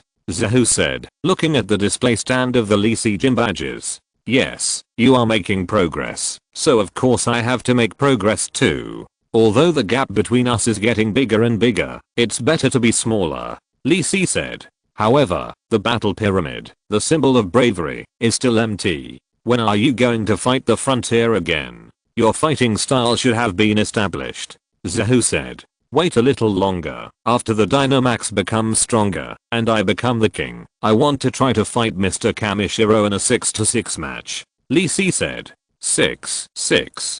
You have led Zyozzy and the others astray. Zahu turned his head and looked at Lisi with a suspicious look. Isn't it what we trainers should do to face challenges head on? Lisi said. Yes. Zahu nodded. If you are afraid of being strong and don't have confidence in yourself, it will be more fatal to a trainer. How can a trainer who is not confident in himself gain the trust of Pokémon? It was not an easy task to defeat the God Era who was at full strength, fighting against the Supreme Pharaoh of the frontier. Have you rested enough? If you are, let's practice. Lacey said. Okay, we haven't fought for a long time. Zahu happily agreed, and the two walked to the front of the house and into the open field. Strong Chicken, come here. Lacey said to Strong Chicken who was playing with Pikachu. Strong Chicken used both feet to jump in front of Lacey, raised his hands, and took an attacking posture. Strong Chicken, then I will send it out. Zahu took out the Pokeball and released the Scaled Dragon. Compared with Strong Chicken's high fighting spirit, Scaled Dragon seemed much more silent, with his hands naturally swaying, but his eyes showed a high fighting spirit. These days, he was abused by Lucario all the way, and his inner desire for fighting has exploded, especially in close combat. It's just that, while being abused by Lucario, he can also instinctively learn from Lucario, so he has a cold face now. You attack first. Zahu said. Okay, Brawny, charge up the flames. Lacey gave the order to attack first without hesitation. Brawny's body immediately burst into a fierce flame, and it rushed towards the Scaled Dragon quickly. Battle Roar. The Scaled Dragon suddenly opened its mouth wide, and a thunderous roar came out of its throat. The sound waves rolled, and the earth and rocks flew. Brawny's face was tense, and the flames on its body were dispersed by the sound waves, and then even it was blown away. Use a supporting trick like Battle Roar as an attack trick. Lacey said with a little surprise. The types of Pokémon tricks are originally only artificially stipulated, and of course they can be freely changed in battle. This is the basic operation. Zahu said. That's right, I just didn't expect that Battle Roar could be used in this way, and it's so powerful. Lacey said. Sound waves are originally very effective means of attack. There are many examples of this in reality, and there are also many in Pokémon battles. For example, Sonic Explosion is a typical example. Zahu said. That's right, Robocop, use Charged Flame attack again. Lacey said. Robocop quickly ran, and the flames burned on his body again, and he was very fast. Charged Flame attack is really a good trick. It can not only attack, but also increase the speed of Pokémon. Battle Roar, Zahu continued. Scaled Dragon opened its mouth again, and a thunderous roar came out of its throat. The sound waves rolled, covering Robocop's whole body, and Robocop also showed a painful expression again. Zahu looked at Lacey. After experiencing a failure, he still used Charged Flame attack. Most of the time, there is a way to deal with it. This battle cry may not be successful. But how would you deal with it? Rocco, Parrot. Lacey said confidently. As a trainer with rich experience in battle, although the battle cry was unexpected, it was not enough to trap him. Robocop's throat immediately made a strange cry, followed by a strong sound wave from Robocop's throat, sharp and piercing. The sound waves rolled, and the two sound waves clashed in the air, and cancelled each other out. A parrot imitates what others say, and it really imitates them in a very realistic way. Zahu grinned, revealing a hint of amusement, and then his expression became serious, and he said seriously, Armored Dragon, Dragon Claw. Armored Dragon moved swiftly, gathering energy, and its claws became virtual and long. The light green dragon claws slapped out sharply, and hit the body of Strong Chicken. With a bang, half of Strong Chicken's body collapsed. Strong Chicken, use the Sky Fist. Lacey said. When Strong Chicken was slapped away, he heard Lacey's order and reacted instinctively. His right hand flashed white light and hit the body of Armored Dragon. After leaving a mark on the body of Armored Dragon, he was knocked out. The two Pokémon separated from each other, pulled away for a distance, and stared at each other. After a fight, in general, Armored Dragon had the upper hand, with an extra damage from the battle cry, and also reduced the attack of Strong Chicken. Strong Chicken, use the second kick. Lacey said. Strong Chicken moved quickly, and kicked out with his right leg sharply, as fast as lightning, and in an instant it seemed that several legs were attacking at the same time. Squama Dragon, block it, and look for an opportunity to attack, Zahu said. Squama Dragon raised his hands and blocked his face. His hands were like an unshakable shield. The hard scales on his hands withstood all the attacks of the strong chicken. When the attack frequency of the strong chicken decreased, his eyes turned sharp, and his right fist suddenly punched out an absorption punch, hitting the chest of the strong chicken, knocking the strong chicken back, and recovering his own strength at the same time. Continuously use the absorption punch, Zahu said. Squama Dragon acted quickly. His fists were as sharp as the wind, one punch faster than the other, surrounded by green light, and the few injuries he had just suffered were almost recovered in these punches. Strong chicken, use the flame vortex, Lacey shouted. The strong chicken, who was beaten so hard that he could hardly open his eyes, heard Lacey's order, raised his head with difficulty, and sprayed a large mouthful of flames at the Squama Dragon, sweeping the Squama Dragon. The huge flame vortex trapped the Squama Dragon. Don't worry about it, rush out and use close combat, Zahu said. With a firm look in his eyes, ignoring the flames in front of him, he rushed out fearlessly and continued to beat up the brute. His fists rained down on the brute, knocking it flying. What a fast punch. After Xiao Guang's mediation, Li, who was in a slightly better mood, came back to watch the game. Seeing the brute rushing out regardless of the flames, a long-lost passion began to surge in his body. As a fighting Pokémon trainer, Li has a special talent in fighting, and likes it very much. Otherwise, she would not have been recommended to become a gym trainer at such a young age. It was just because she felt that her responsibility was too great to become a gym trainer, which might affect a trainer's life. She felt that she could not do well, and the psychological burden was too great. In addition to Shinji's ridicule, her strength did not improve but declined. However, in essence, she was still a trainer with extraordinary talent. Seeing the outstanding performance of the brute, she could not help but feel the desire to fight. Lucario next to her was even more eager to fight. If the brute and brute were not fighting, she would have joined. Chicken, can you still fight? Lacey looked at Chicken with concern. Chicken shouted unyieldingly. Although he was exhausted and covered with scars, he still stood firmly on the battlefield. Looking directly at the scaled dragon, his unyielding will was strong. Suddenly, a large piece of fire appeared on his body. His body temperature rose rapidly, and the grass he stood on was charred. Fierce fire? Zahu's pupils shrank slightly. He didn't expect that at this juncture, Chicken would actually burst out with his characteristics. Although it couldn't be compared with the fierce fire of the little flame monkey, with the blessing of this flame, the next move would be difficult to resist. Chicken, flame kick, Lacey said.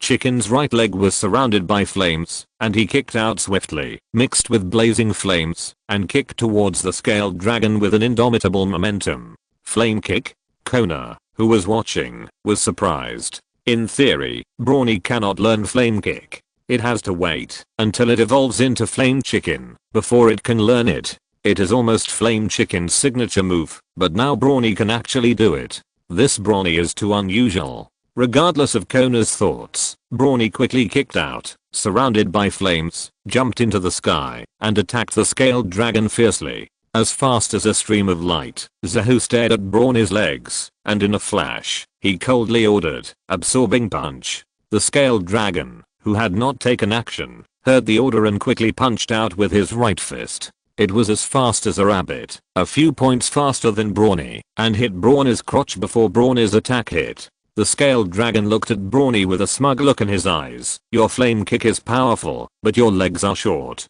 A crisp sound came, and Brawny was knocked out in an instant, and fell to the ground. Xiao Gang, who was acting as the referee temporarily, closed his eyes reluctantly. It was really a complete mess. In the future, can Xiao still make a living? Chapter 472, Xiao Guang's first gym tournament. Strong Chicken. Lacey ran over anxiously, and picked up Strong Chicken. Strong Chicken looked at Lacey with a weak face, and there was a trace of guilt in his eyes. I'm sorry that I didn't bring you victory. It's okay, Strong Chicken, you have done very well. Thank you for your hard work. Lacey thanked Strong Chicken, and then took the Pokeball back to Strong Chicken. It's very powerful. You can use the fire kick in the form of strong chicken. This is the first time I have seen it. Zahu came over and said. But you still lost. Your scaled dragon is really powerful. But I'm very curious, you saw my strong chicken using the fire kick, weren't you surprised? Lacey asked curiously. Generally speaking, out of surprise, there will be a moment of distraction, and you will also be hit by strong chicken's attack. But Zahu just commanded calmly without any hesitation, and the timing of issuing orders was even more perfect, which was too good. Because my scaled dragon is very strong. The average power chicken would have lost its ability to fight after being hit by the previous punches. Your power chicken can still stand up and burst into flames, which means it is really strong. Since it is strong, it can kick with fire. Although it is surprising, it is not incredible. Zahu said. It would be a lie to say that Zahu was not surprised at all to see Power Chicken's fire kick, but because he placed Power Chicken's status too high, the degree of surprise was a little smaller, and this surprise was nothing to Zahu, who has a strong psychological quality. His own Gyarados knew the Dragon Tail when he was still Magikarp. Compared with this, Power Chicken's fire kick is nothing, a small matter. It's a pity that the fire kick just now didn't hit and was interrupted by the boss. Otherwise, the last kick should have been quite effective. Kajiro said. Yes, why use fire kick? Isn't it better to use fire fist? Power Chicken's fist is obviously longer than its legs. Meow. Meow meow said curiously. This is the difference between you and players like Lacey who are preparing for the Champions League. You only consider the present, but not the future. It is true that the hands of Brachydius are slightly longer than its legs. If you use your hands, you can attack at a greater distance, but have you ever considered what will happen after evolution? Kona said. After evolution? Blaziken? Oh, the short legs become long legs. Kajiro suddenly realized. Yes, that's right. Blaziken's greatest strength is its waist and legs. It can easily jump over a 30-story building. It is also good at kicking, and its kicking speed is extremely fast. It can kick dozens of times in 1 second. And this is not something that can be obtained immediately after evolution. It also requires training. Do a good job of basic training at the Brachydius stage. After evolving into Blaziken, the strength will be doubled. Kona said. So when training Pokémon, you should consider the perfect form from the beginning. Think long term, and not just focus on the present. Zyozzy scratched his head. Brother said that I don't consider the future evolution type as not suitable for being a trainer of Squirtle. Is this the reason? But before, Bulbasaur and Charizard were all good. Zyraksha also showed a thoughtful expression and began to study the Pokémon in her hand seriously, training it in the final evolved form and treating the previous evolutionary stages as transitions. For example, after the evolution of Psyduck, Golduck has stronger telekinesis and more special moves. The most important thing is that it can swim. If Golduck is used as a standard, the training of Psyduck can be temporarily relaxed. No, will my Psyduck evolve? Zyraksha suddenly fell into deep thought, and then an answer she didn't want to hear appeared in her mind. No. Thinking of this answer, Zyraksha collapsed immediately, lost her energy and spirit, drooped her head, the Pokeball on her waist flashed red, and Psyduck appeared stupidly, with its head tilted at a 45-degree angle, showing a silly smile, as if comforting Zyraksha. Zyraksha's heart hurt even more in an instant, so much so that she could hardly breathe, and silently didn't want to speak. Zyozzy was originally planning to reflect on his mistakes, but when he saw Lee coming out again, his spirit was completely different from before. He guessed that he should continue to be a gym trainer, so he became energetic again and said quickly, Lee, can you play a gym match with me now? No, it's already been agreed that Lee will play a match with me first. Zyaraguang said abruptly. Zyozzy looked at Zyaraguang in surprise. It was hard to imagine that Zyaraguang would suddenly want to play a gym match, but since Zyaraguang said so, he would not fight again, and did not say anything. Okay, but tomorrow, I want to prepare and fight you in a better posture. Lee said. Okay, then tomorrow, let's compete. Zyaraguang said. The two girls looked at each other, and it seemed that they had some kind of resonance. Zahu smiled slightly when he saw this. This time, maybe he could kill two birds with one stone and untie the knot between the two at the same time. Time passed quickly, and a night passed. After a night of rest, Xiaoguang and Li adjusted their conditions to the most perfect situation. The two stood on both sides of the duel field, playing this rebirth match against each other. Zhou and his group sat down to watch the match. Xiaoguang seems a little reserved. Zhou looked at Xiaoguang and said, "After all, it's the first time to participate in the gym match, it's inevitable. I should be able to adapt quickly." Kona said, looking at the situation of the match, "This can also be regarded as a gathering of intelligence." Zhou said, "Now let's start the match between Xiaoguang, the challenger from Shuangai Town, and Li, the trainer of the Curtain Gym, with the gym badges as the stakes. The rules of the match are 3-3, and there is no time limit. The match ends when all three Pokémon on one side lose their combat ability. In the match, only the challenger can replace the Pokémon on the field, and the gym trainer will attack first and then attack." The adult apprentices of the Curtain Gym acted as referees and made announcements. Although the purpose of this match is not the gym badge, but to let Li and Xiaoguang completely resolve their knot. But after all, it is a gym match, and the procedures must be followed. The first Pokémon, Mishana. Li threw the Pokéball, and a petite Pokémon floated in the air in a meditative posture. "Curly, come out." Xiaoguang threw the Pokéball and released Curly.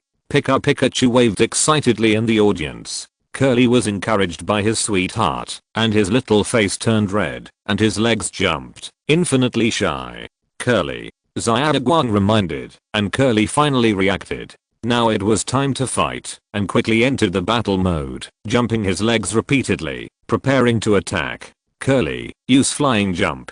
Xiaoguang attacked first, and the first attack was a flying type trick that restrained the fighting type. Curly's legs jumped up, and kicked Mishana hard. "Mishana, first move," Li said. Mishana, who used superpowers to float in the air, had a green light in his eyes, and suddenly moved, as fast as the wind, and calmly dodged Curly's attack. Preemptive, prejudgment of the opponent's offensive, theoretically, can also be a 100% defensive move. Not a bad response, but since there is such a response, why was he defeated so easily by Shinji? Zhou asked curiously. It should be a response method that was only thought of recently, or maybe Ali is just beginning to find his form now. Lacey said. Zhou smiled slightly, did not ask any more questions, and continued to watch. Masha, absorption punch. Ali, who was engaged in the battle, began to get excited, swung his hands, made the same movements as Masha, and hit with an absorption punch. Masha's right fist flashed green light, and hit Curly Ear mercilessly. Curly Ear, spin, dodge. Xiaoguang said.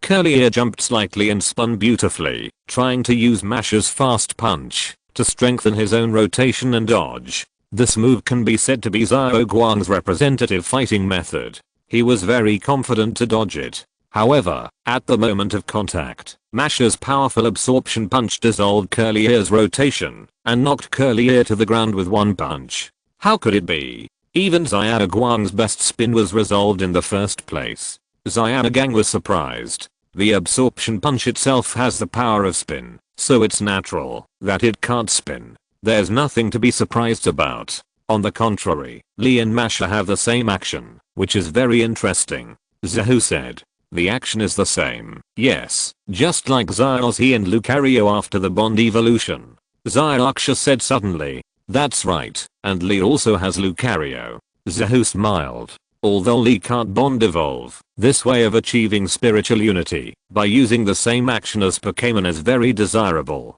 This is also interesting. As a gym trainer, if you are too weak, how can you train your Pokémon? If you're listening to this novel on a channel other than Fanfic World, it means they downloaded and uploaded it without effort. We cordially invite you to visit our channel, Mundo Fanfic Novelos. There you'll find the original version of this story and you can explore many other novels of various genres. We're waiting for you to immerse yourself in a world of incredible novels. Chapter 473, The Stubborn Swimming Weasel.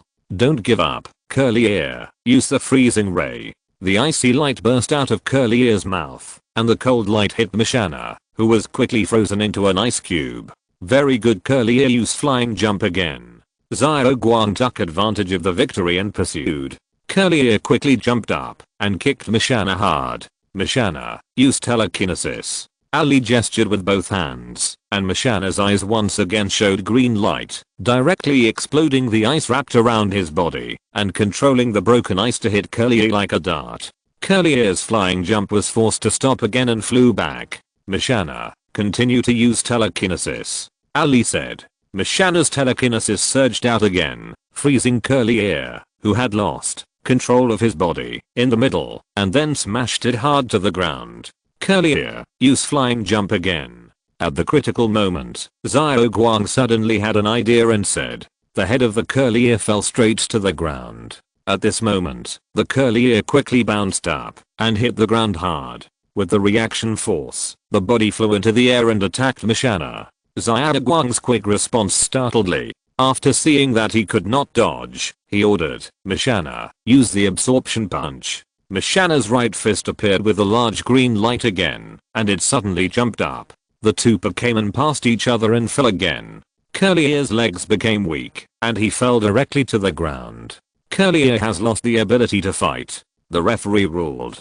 Come back, Curly Ear, I won't let your efforts go to waste. Xiaoguang took back Curly Ear and thanked him, then took out a Pokeball and said, Swimming Weasel, I'll leave it to you. A red light flashed, and Swimming Weasel crossed his chest and appeared on the field with a cold face. Swimming Weasel, use the water jet, Xiaoguang said. Water surged on the Swimming Weasel's body, hiding in a water column, and attacked Mishana.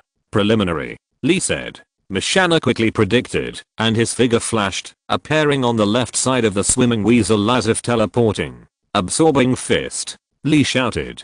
Mishana's right fist shone brightly and punched the Swimming Weasel's back hard. The Swimming Weasel was hit and fell forward. Swimming Weasel, are you okay? Xiaoguang said anxiously. The Swimming Weasel turned around and faced Mishana, indicating that nothing was wrong. Okay, use Sonic Boom, Xiaoguang said. The Swimming Weasel jumped into the air, swung its tail, and burst out several air blades. Telekinesis, Lee said.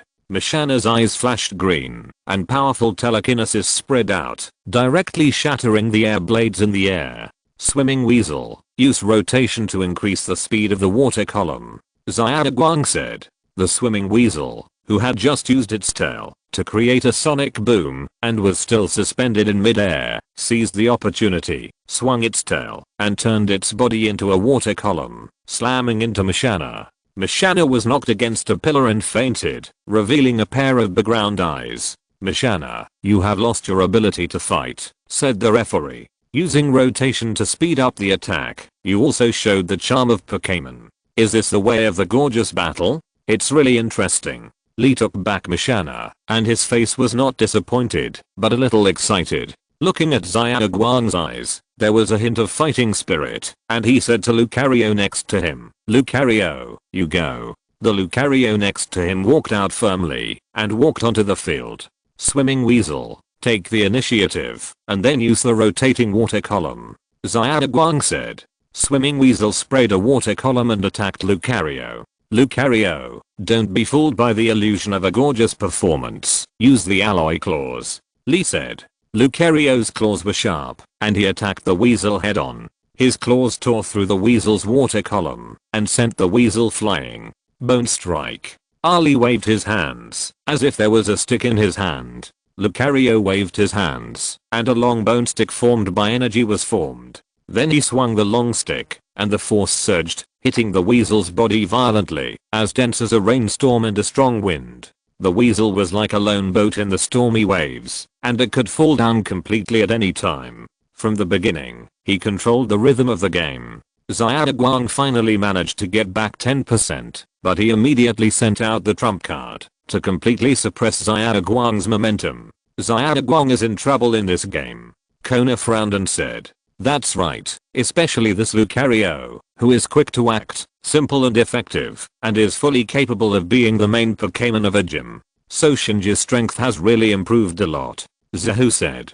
No, the Lee who fought against Shinji is not the Lee of today. Xiaoguang not only made Lee regain his confidence, but also made all the power immersed in Lee's body come out. Lei Si said. The duty of a trainer is to point out the shortcomings of the challenger and develop the potential of the challenger. But at the same time, because the challenger's strength continues to grow, the trainer will also be affected and become stronger. I'm a little itchy. Zahu smiled and at the same time revealed his pessimism towards Xiaoguang and Swimming Itachi. On the field, Lucario's bone stick pulled out and hit Swimming Itachi. Swimming Itachi fell heavily to the ground, smashing a deep pit. Swimming Itachi lay in the pit, and there was almost no part of his body that was not injured. Swimming Itachi. Xiaoguang looked at Swimming Itachi with an anxious and concerned face and took out the Pokeball to take back Swimming Itachi. Swimming Itachi suddenly screamed with a strong resistance on his face. Swimming Itachi, what's wrong with you? Xiaoguang's hand slowed down. Xiaoguang, Swimming Itachi has not given up yet and still wants to fight. Don't give up and let Swimming Itachi down. Xiaozi in the audience saw what Swimming Itachi was thinking and shouted loudly. Swimming Itachi made a dull cry, indicating that Xiaozi was right. A blue energy water ball slowly condensed in its powerless hands. Is this water wave?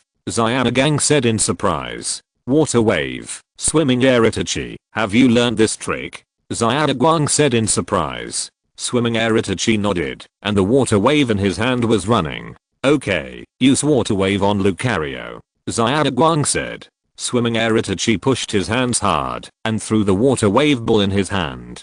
Lucario, let's use wave missiles. Lee gestured with his hands and made a Kamehameha wave gesture. Lucario condensed the wave missile in his hand. Although the energy bomb condensed after Swimming Itachi, the launch speed was faster than Swimming Itachi. The two energy bombs collided quickly and a huge smoke burst out. Lucario had more scars on his face and Swimming Weasel was in a mess, swaying as if he would fall down in the next second.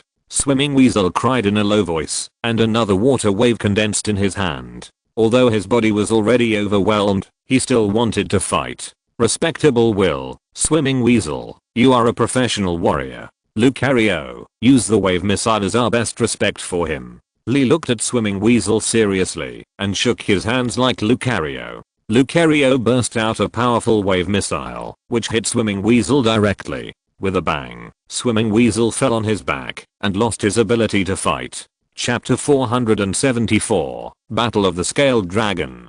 Don't worry, the weasels will be fine. Kona comforted Xiaoguang at the Pokémon Center. After the weasels fell, Xiaoguang's last trump card, Pokemon, was also defeated quickly and was defeated by Ali. Now Kona accompanied Xiaoguang to the Pokémon Center to treat Pokémon. No, I'm not worried about the weasels. With Miss Joy here, their injuries will definitely heal. I'm wondering if I'm suitable to be the trainer of weasels. Xiaoguang said. Why do you have this doubt?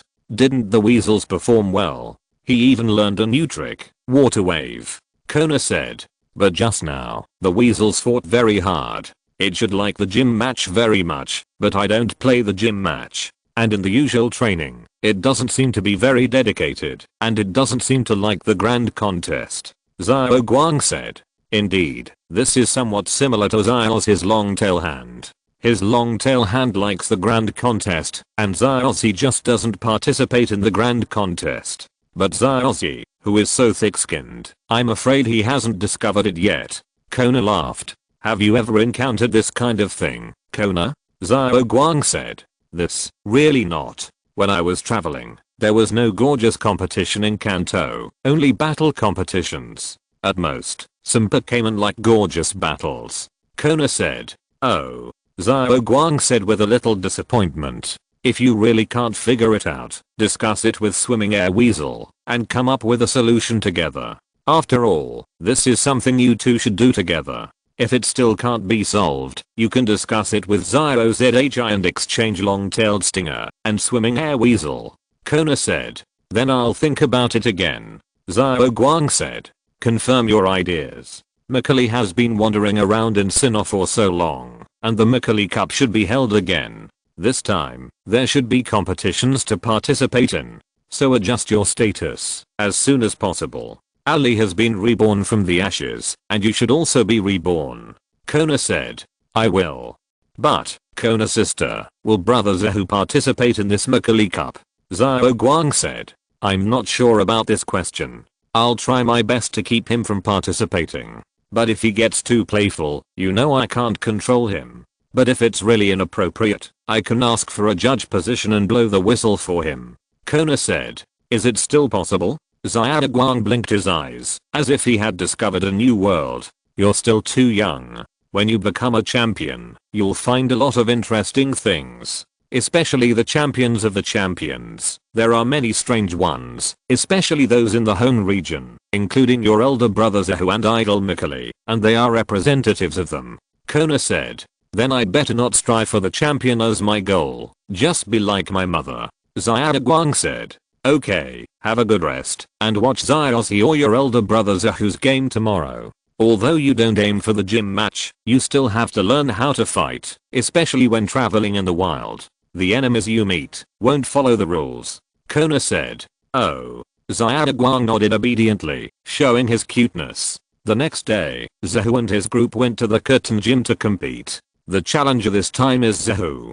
Xiaozi also wants to fight, but after a long heart-to-heart talk with Zehu, Xiaozi deeply realizes the power of his brother and expresses the order of seniority. Mr. Zehu, ever since I saw your scaled dragon and Mr. Lacey's strong chicken match, I have been looking forward to fighting with you. I hope to have a regret-free battle with Mr. Zehu today. Lee said. I will be serious, and I will only use fighting type Pokémon today. Let's have a fighting duel. Zehu said. I couldn't ask for more. Lee's eyes lit up, took off the Pokeball from his waist, and released a Gali. Gali, scaled dragon, try your best to defeat this opponent. Zehu released the scaled dragon. The scales on the scaled dragon vibrated, making an exciting sound, just like the drums of the ancient war between two armies, inspiring people, making people feel excited, and wanting to give it a try. Lee and Gali were the first to bear the brunt, and the idea of a good fight spread throughout their bodies, entering an excited state. Zehu smiled slightly. This was something he had just discovered recently. The scaled armored dragon liked to vibrate its scales to make sounds. According to Zehu's estimation, this should be the special battle music of the scaled armored dragon clan. Then in battle, the scaled armored dragon also liked to vibrate more and more. Zehu did not stop it. After all, it was harmless, and releasing its nature and approaching instinct could make Pokémon stronger. Scaled armored dragon, dragon dance. Zehu said. The scaled armored dragon immediately danced with joy. The frequency of the vibration of its scales became faster and faster, and the sound became higher and higher, full of the melody of battle. Gowly, stop the scaled armored dragon quickly, and use the tile splitting. Ali made a chopping motion and said.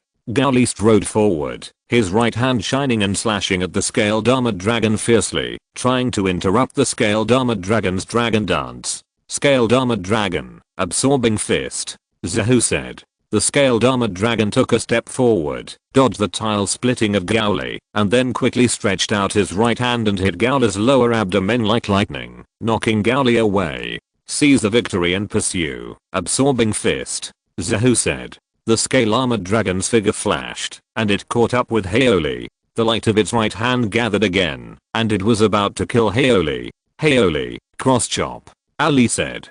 Haoli crossed his hands into a cross, and his arms emitted a dazzling white light. He blocked the scale armored dragon's absorbing fist, and then separated his hands, and slashed out with a cross energy chop, repelling the scale armored dragon. The scale armored dragon resisted the cross chop, and its body slid on the ground for a while before stopping. Scale armored dragon, use the tile chop again. Zehu said. As soon as the scale armored dragon stood firm, it immediately counterattacked quickly, and its right hand flashed a spiral of green light, and it attacked again with great momentum. Cross chop. Ali said. Haoli acted quickly, and used the cross chop as a special attack to defend again. The steel fist attacked, and he resisted again, but before he could catch his breath, the next punch of the scale armored dragon came again. Punches hit the flesh, a frontal attack without any fancy techniques. Simple and rough confrontation, the absolute beauty of power. Absorbing fist. Zehu roared. The speed of the scaled armored dragon's punches reached the peak of several punches. The power of the right fist was concentrated to the limit.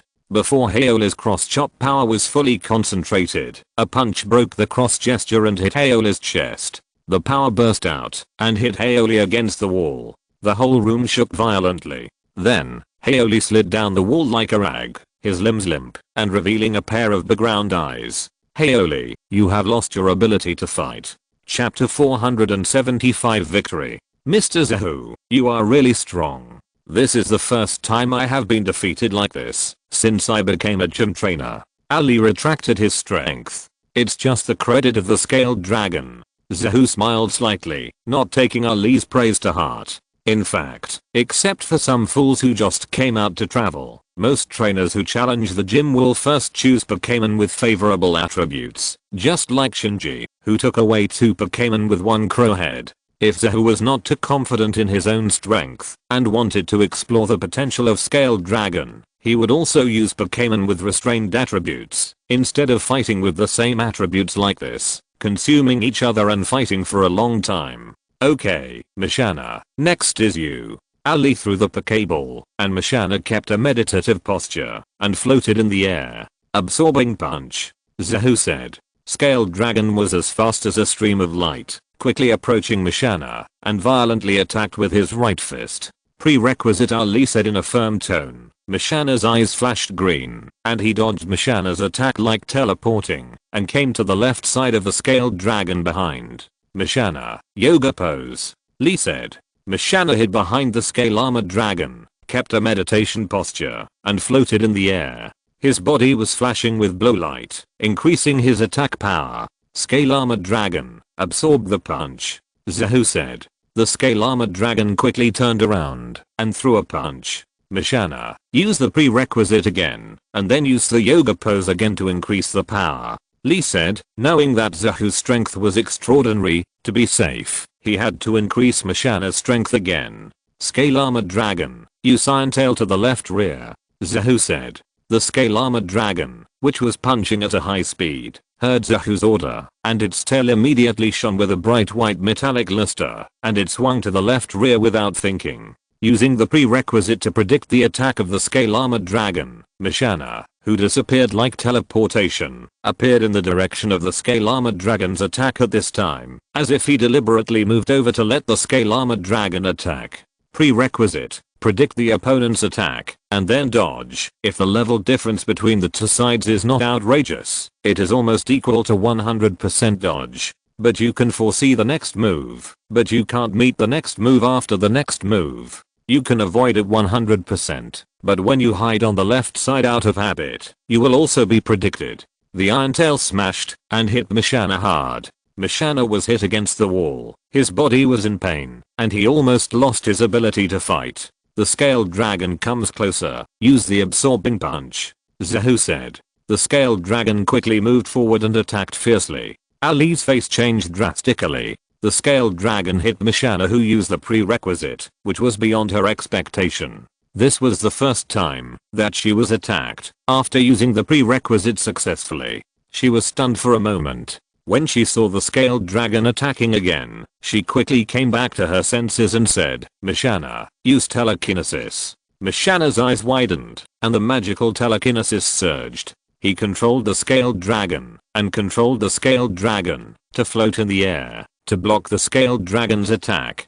Throw it out, Ali said. Mishana's telekinesis surged, and he threw the scaled dragon to the roof. But at the moment, when the telekinesis lost control, the scaled dragon quickly regained control of its body, stepped on the roof with both feet, and reduced the damage to almost nothing. Iron Tail, Zahu said. The scaled dragon kicked the roof hard, using the force to dive down towards Mishana, with its tail shining brightly, and then the body turned, slapped Mishana hard, smashed into the ground, and raised a billowing dust. Ali looked in the direction of Mishana with concern.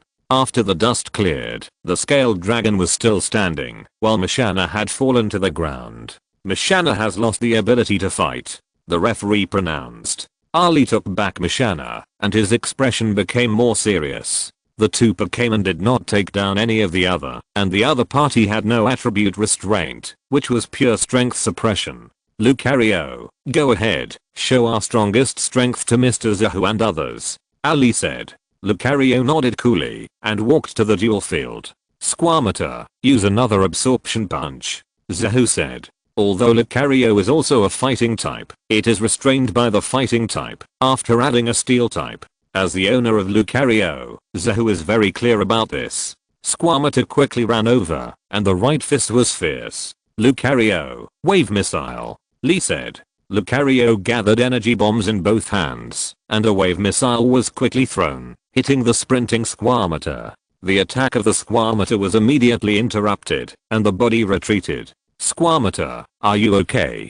Do you need to come back to rest? Zahu said. Scale Squamata shouted excitedly, and the scales all over the body trembled, emitting high and intense music, showing the inner thoughts. Okay, then fight to the death. Anyway, even if you lose, I will give you a full body massage, and provide the most perfect nutritious meal. Zahu said. Scale Squamata shouted happily, and then devoted more attention to the battle. Speed up and use tile splitting. Zahu said. The armored dragon quickly attacked Lucario. Lucario, wave missile. Lee gave the order to fire the wave missile again.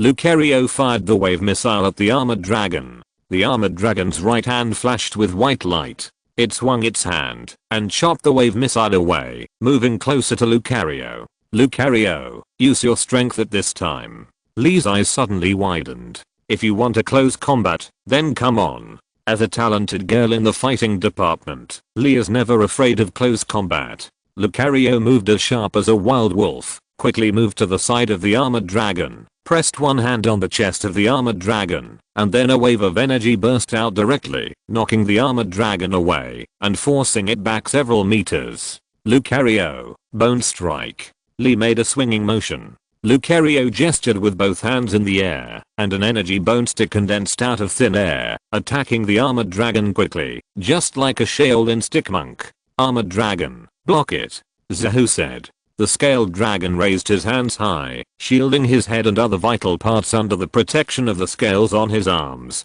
The bone stick struck, making a continuous clanking sound. A crisp click sound suddenly rang out, and a crack appeared on the scales on the scaled dragon's arm. Seeing this, Ali was delighted and said excitedly, Lucario, increase the power of bone strike to the maximum. Lucario raised the bone stick high, increasing the power to the maximum. Zahu's eyes changed slightly. It was at this time. Scaled dragon, use dragon wave.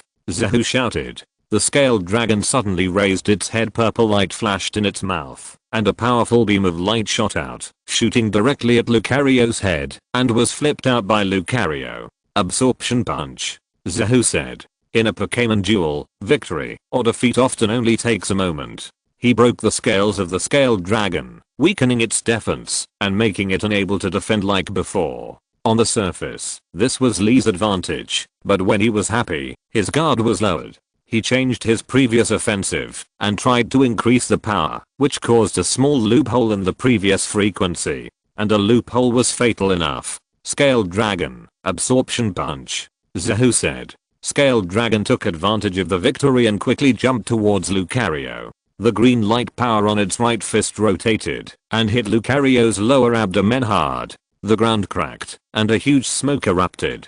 When the smoke dissipated, Lucario fell on his back in the pit, revealing a pair of big circular eyes. Lucario has lost his ability to fight, so the winner is Zahu from Pallet Town. Lucario made an accurate judgment, setting the tone for this game. After winning, the armored dragon was filled with joy and ran towards Zahu happily, hugged Zahu, and spun around to express his joy. Zahu resisted, but he could not withstand the power of the armored dragon and could only passively endure it. End of this chapter. Thank you very much for reaching the end. Don't forget to like. Looking for more exclusive content and immediate access? Subscribe to our Patreon. Remember, every like, subscription, or donation encourages us to continue. Thanks to everyone. See you in the next video.